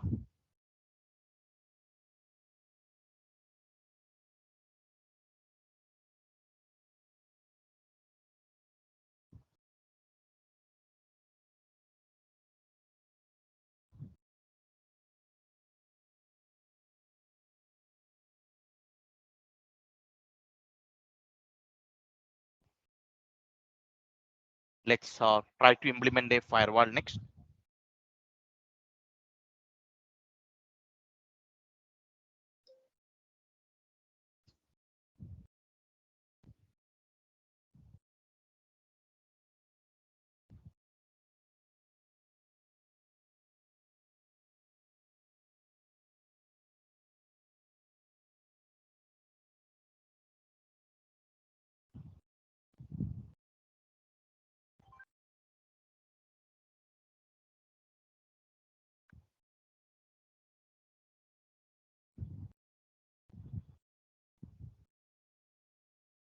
So waiting the response from members. Any question? Okay, none so far. Okay, rest of the members also requesting you to just comment. This is a very important topic. So the one any kind of a confusion on that. Okay, good.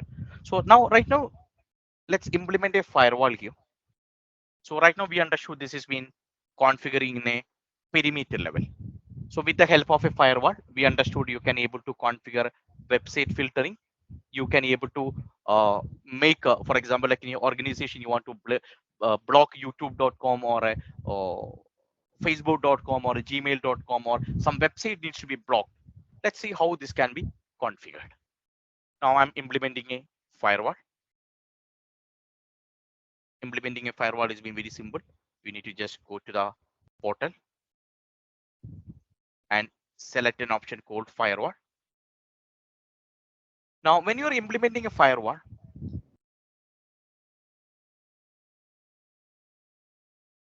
and this will get a public IP address also. Means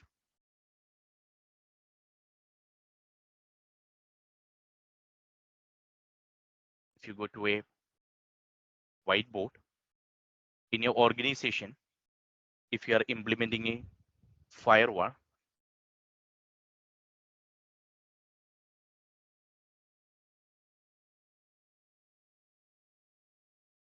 this will have a public IP address and this will have a private IP address also. So using a private IP address, this will communicate to all the resource which is being hosted internally. And using a public IP address, it will be communicated to externally also. Now, all the resource in internally will be going to use public IP address of a firewall. So we won't be configuring any public IP address to the internal computer which is being configured inside that. So you'll have only one public IP address, only one public IP address only is available. Only with that public IP address, all the computer inside your organization will communicate. Now let's try to do that. Now let's try to configure a firewall here.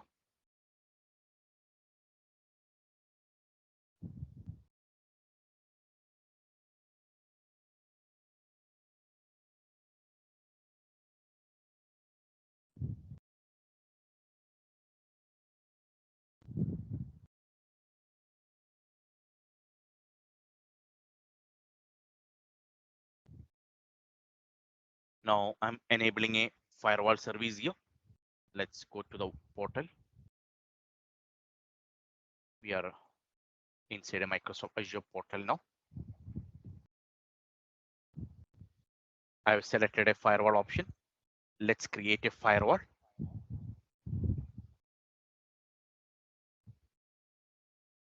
Now I have given a name. This is a created in the same resource group. I given the firewall name is been let's give the firewall name is firewall perimeter fire like test firewall. Let's give it name is test firewall.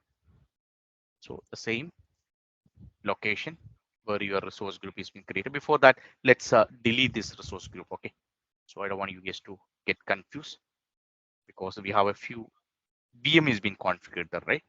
Now let's create, delete this and configure this one. So that be easy for you to understand. Let's wait a minute.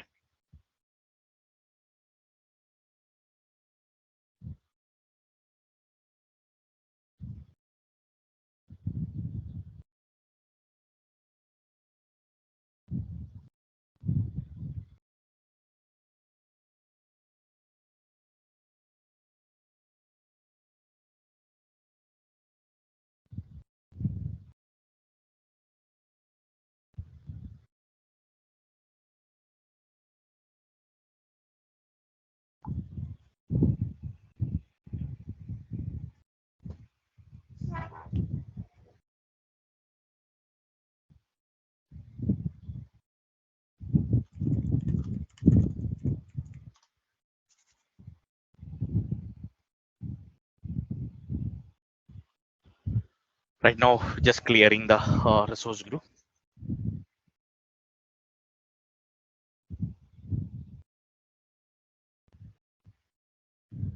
We are trying to create a firewall now. So let's.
So the existing resource group is been deleting before implementing a firewall.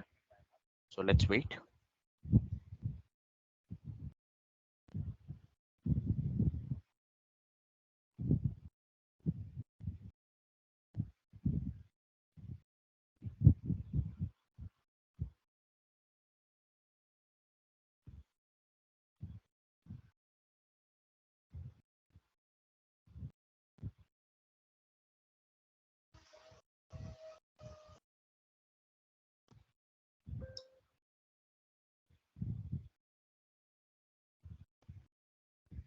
So it's been almost clearing has been progress.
What is the limitation of a firewall? I'm coming to that point.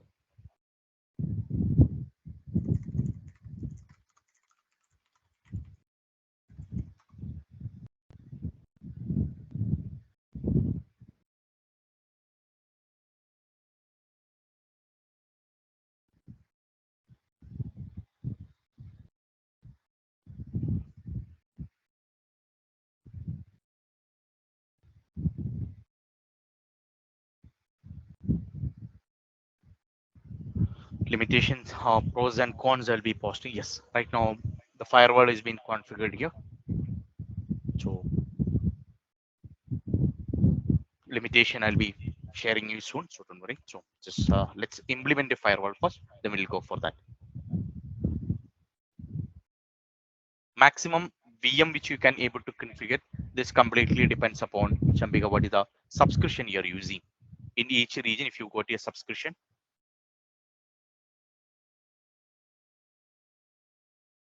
if you get a subscription tab, you may be able to see there is an option called quota. There is an option called usage and quota. There is a option you may be able to see here.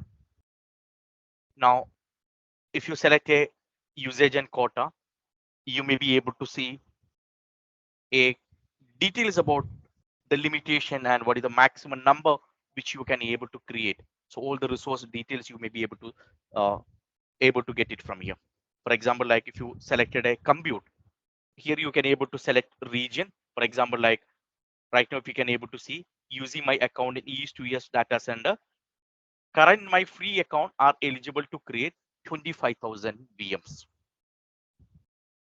So similar way, you can take your service here and you can select the filtering of region and you'll be able to find out what is the number of resources can be created in each regions. There are some situation it's like 25,000 is not sufficient for you. You have an option for requesting an increase also. You can talk to Microsoft saying that my whole organization is working is 2 years. So 25,000 is the number is not sufficient for me. In case if you want to move, you will get a option to increase the size as well. So you can able to go for that option as well. I hope Chambika, it's been this doubt is cleared. Yeah. So this basically the subscription limitation. So you need to check the subscription tab.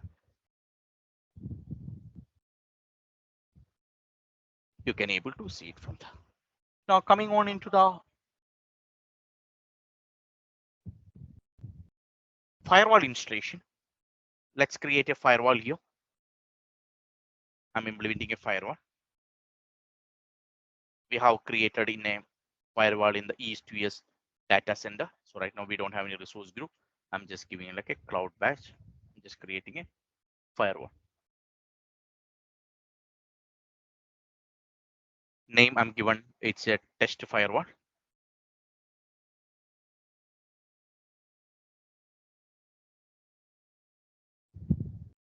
So whenever you're going for configuring a firewall, a couple of mandatory informations are needed.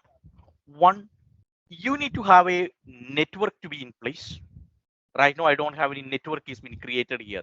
So that's the reason I'm getting a message. There is no network is been available here. See, there is no network option is been available here. So always we need VNet to be created before implementing a firewall. So right now it's saying that there is no network is available. That's the reason we are getting an option like create and go and create a new network here. Second point, whenever you're going for creating a firewall, always it's need a separate firewall subnet also. Means your production resources will be in one subnet. If you're seeing here, your firewall will be in one subnet. All your resources will be in another subnet. You see, it's always you need a dedicated subnet is needed for configuring a firewall. So you can able to see here, whenever you're configuring a firewall subnet name always you need to give in this name. Otherwise, your algorithm is not going to work out. You need to always give the name. Like in case if you're configuring a Azure firewall, you need a dedicated VM, a dedicated subnet is needed, and that subnet is needed, or it has to be configured with a firewall subnet. So this is the name you need to use it. In case if you're giving different name like a subnet A or a subnet B or a subnet C, your firewall is not going to work. So you need to always ensure that the firewall name has been always it's been configured with the Azure firewall subnet, and it has to be on a different subnet on in the same VNet also. Right now you can able to see all your production resources are in one subnet and your firewall is in another subnet also. Now let's go back to portal.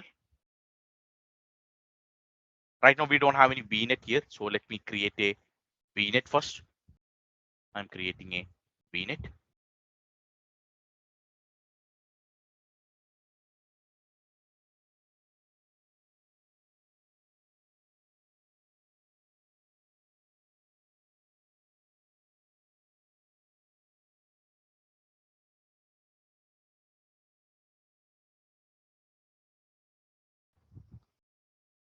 We are creating a VNet here.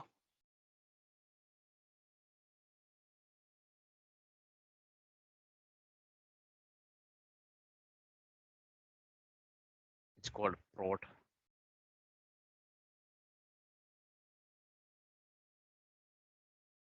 VNet 10 dot is given. Here I given subnet is means subnet A. This is the value it's been given. Now for a Azure firewall, I given Azure. We need to give the same name, okay? Otherwise it's not going to work. Azure firewall subnet. This is the name we need to give.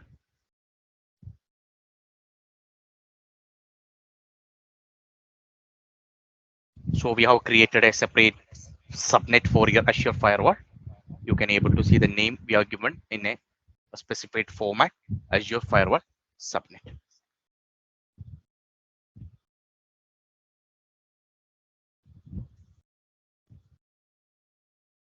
So created a virtual network here. Validation is in progress.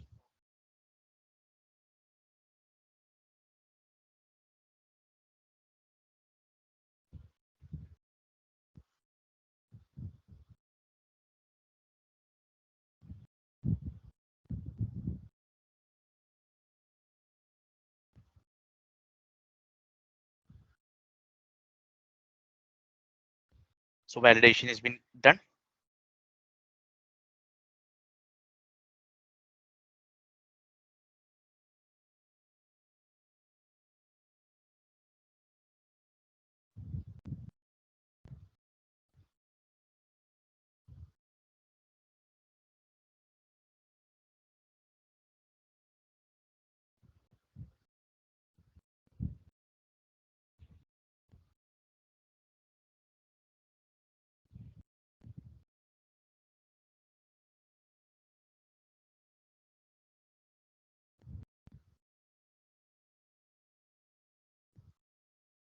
So virtual network creation has been completed.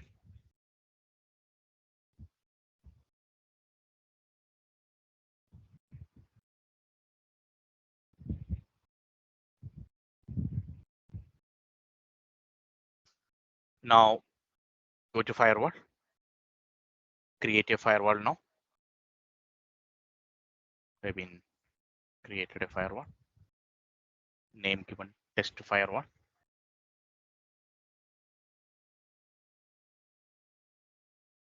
It's in your virtual network is been created in East to West. So select the same location. So firewall policy I'm saying because all your rules it's been saved in a ECL kind of a list. So you need to save it's a firewall policy because all your rules you are going to save inside this one. So same East to West itself you need to save it. You okay? Now virtual network you can type firewall. You can able to select the existing firewall. I'm saying that existing firewall prod VNet, and we need a dedicated public IP address for the external one. So I'm saying like it's need a firewall public IP address also. I configured a firewall public IP address. Then review and created.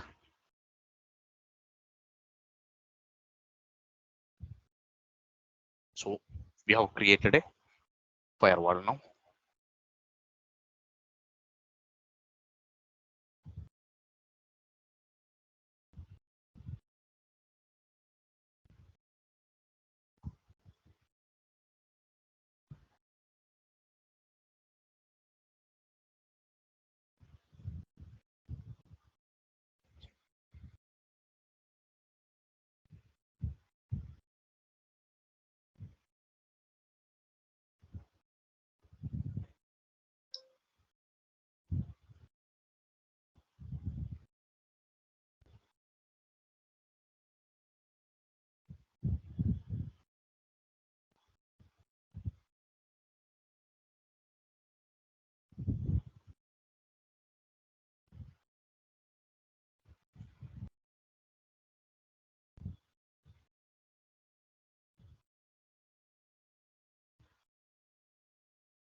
So the firewall installation is in progress.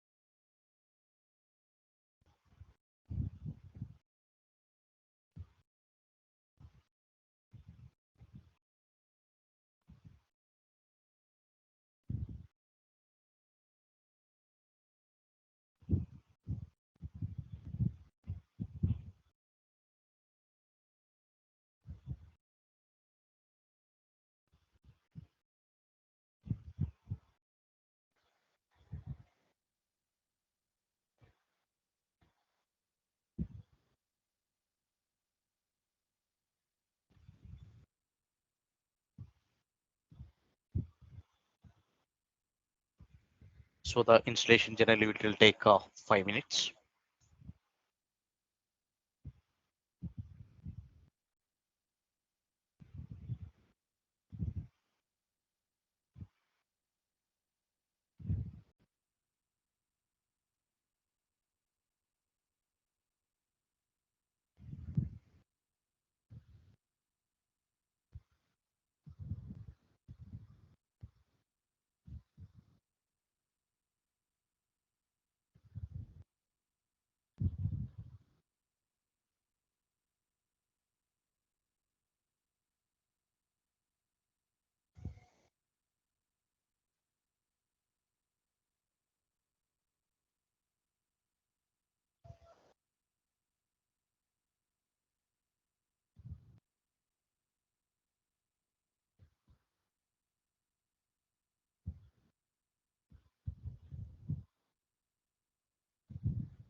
So generally it will take some time for completing this installation.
So firewall still is in installation is in progress.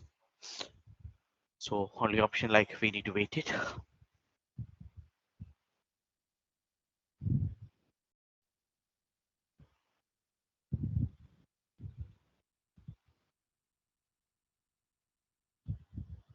Yes. Right now you can able to see firewall installation is got completed now. You are getting a notification area. There is a message you are getting saying that installation has been completed. Now, if you go to firewall resource, you may be able to see there is a firewall is been created in the East US data center. Now, if any traffic which is coming here, it's going to bypass or it's going to pass through firewall only. Now, if you select these properties of this firewall, if you go inside the firewall here, you may be able to see here two important points here.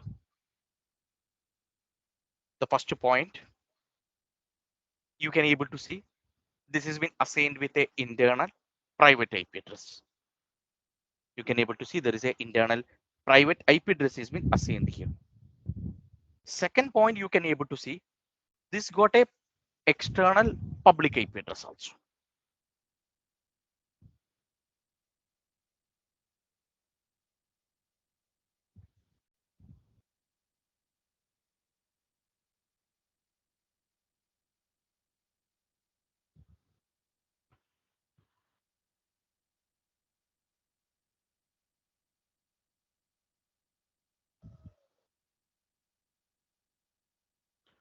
So end of the session, you need to understand you will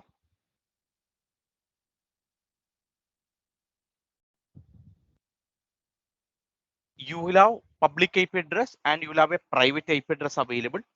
Private will be using for internal communication. Public IP address will be used for the external one also. Now, if you go to firewall here, right now you are not able to see any rules or any options here for configuring a traffic management, right?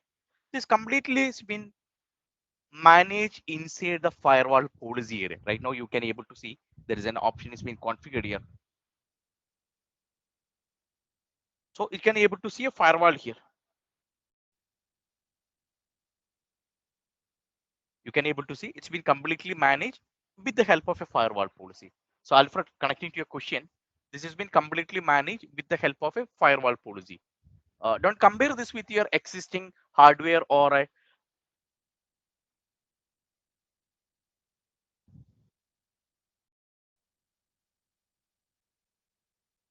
don't compare this with your appliances or a hardware firewall. Currently, it's we are running on in a on-premises.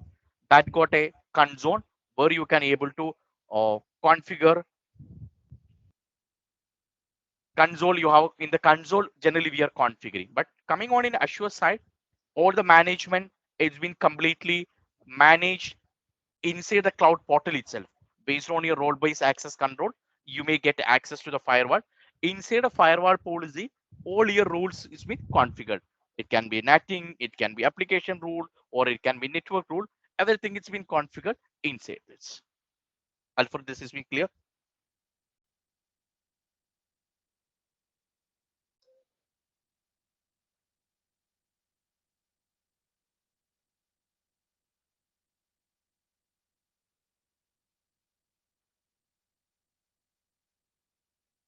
Any question?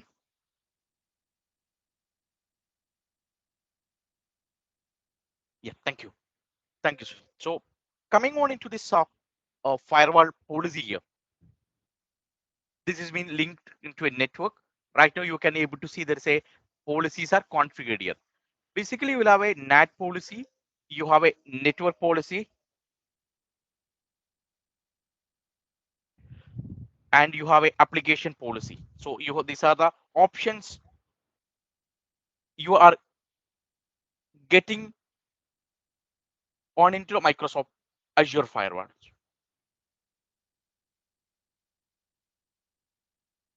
And I'm just pausing here for taking a question.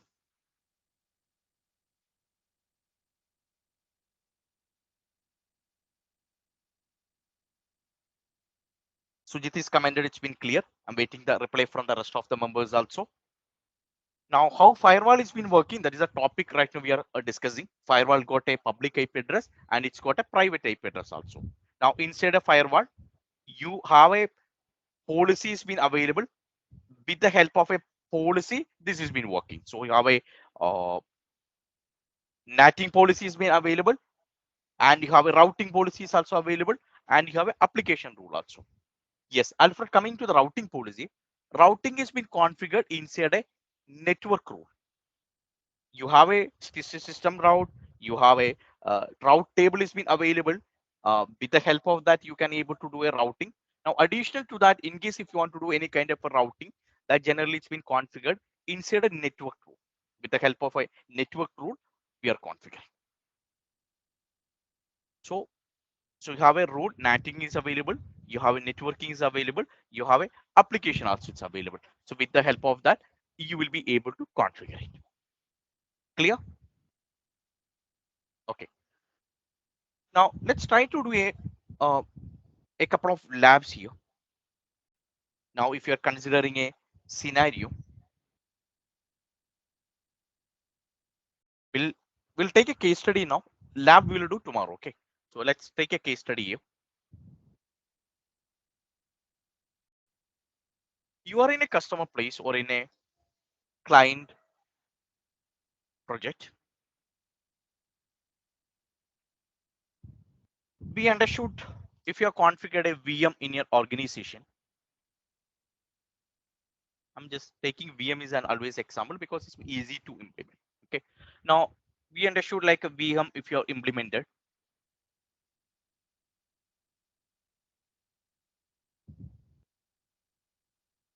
This got a public IP address.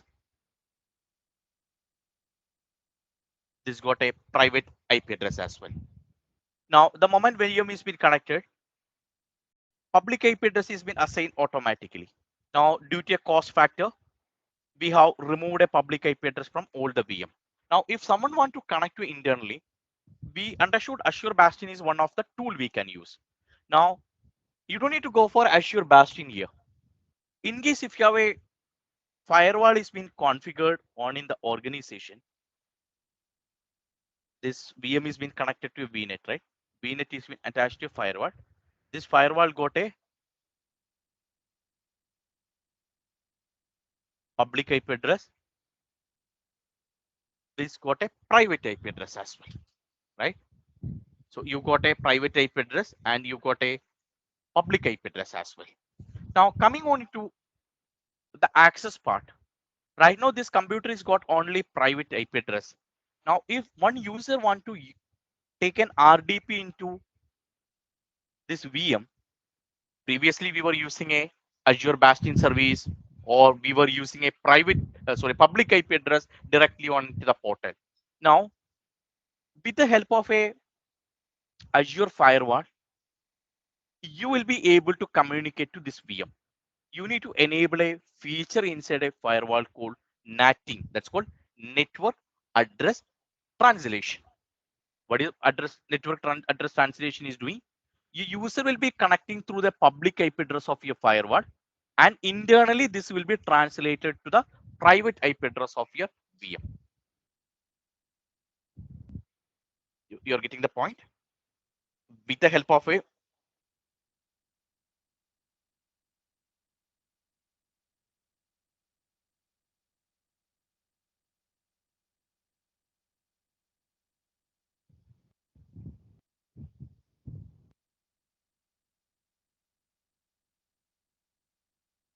okay, thank you.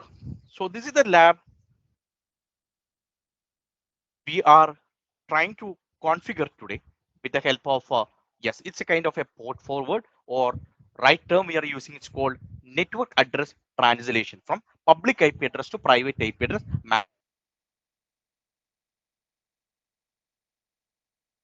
This is the lab we will be doing tomorrow. So right now we can see people want to leave.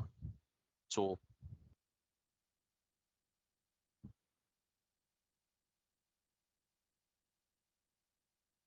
just keeping my mute on mute off for a second.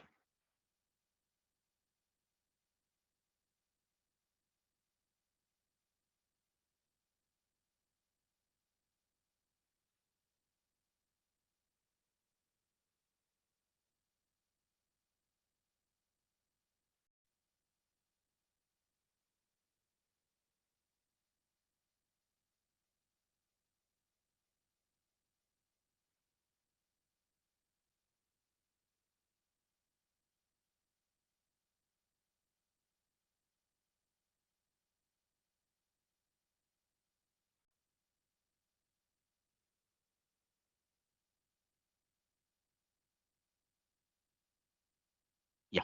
So right now we have taken a scenario here. We have implemented a firewall in your organization.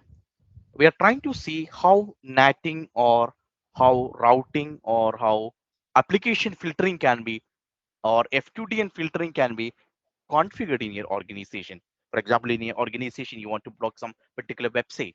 I'm just giving like a YouTube needs to be blocked or some X or Y portal to be blocked. How to do that? So this is the lab we are planning to do. Right now, we have implemented a firewall. So tomorrow, we first in the morning, we'll start with a configuration of firewall lab in a practical way. Before concluding today's session, any question from anyone? So with that note, we are posting today's session, and tomorrow morning we'll be starting with a case study of uh, Azure Firewall, how to practically this can be implemented. If you're good, request you to comment it on in a chat window.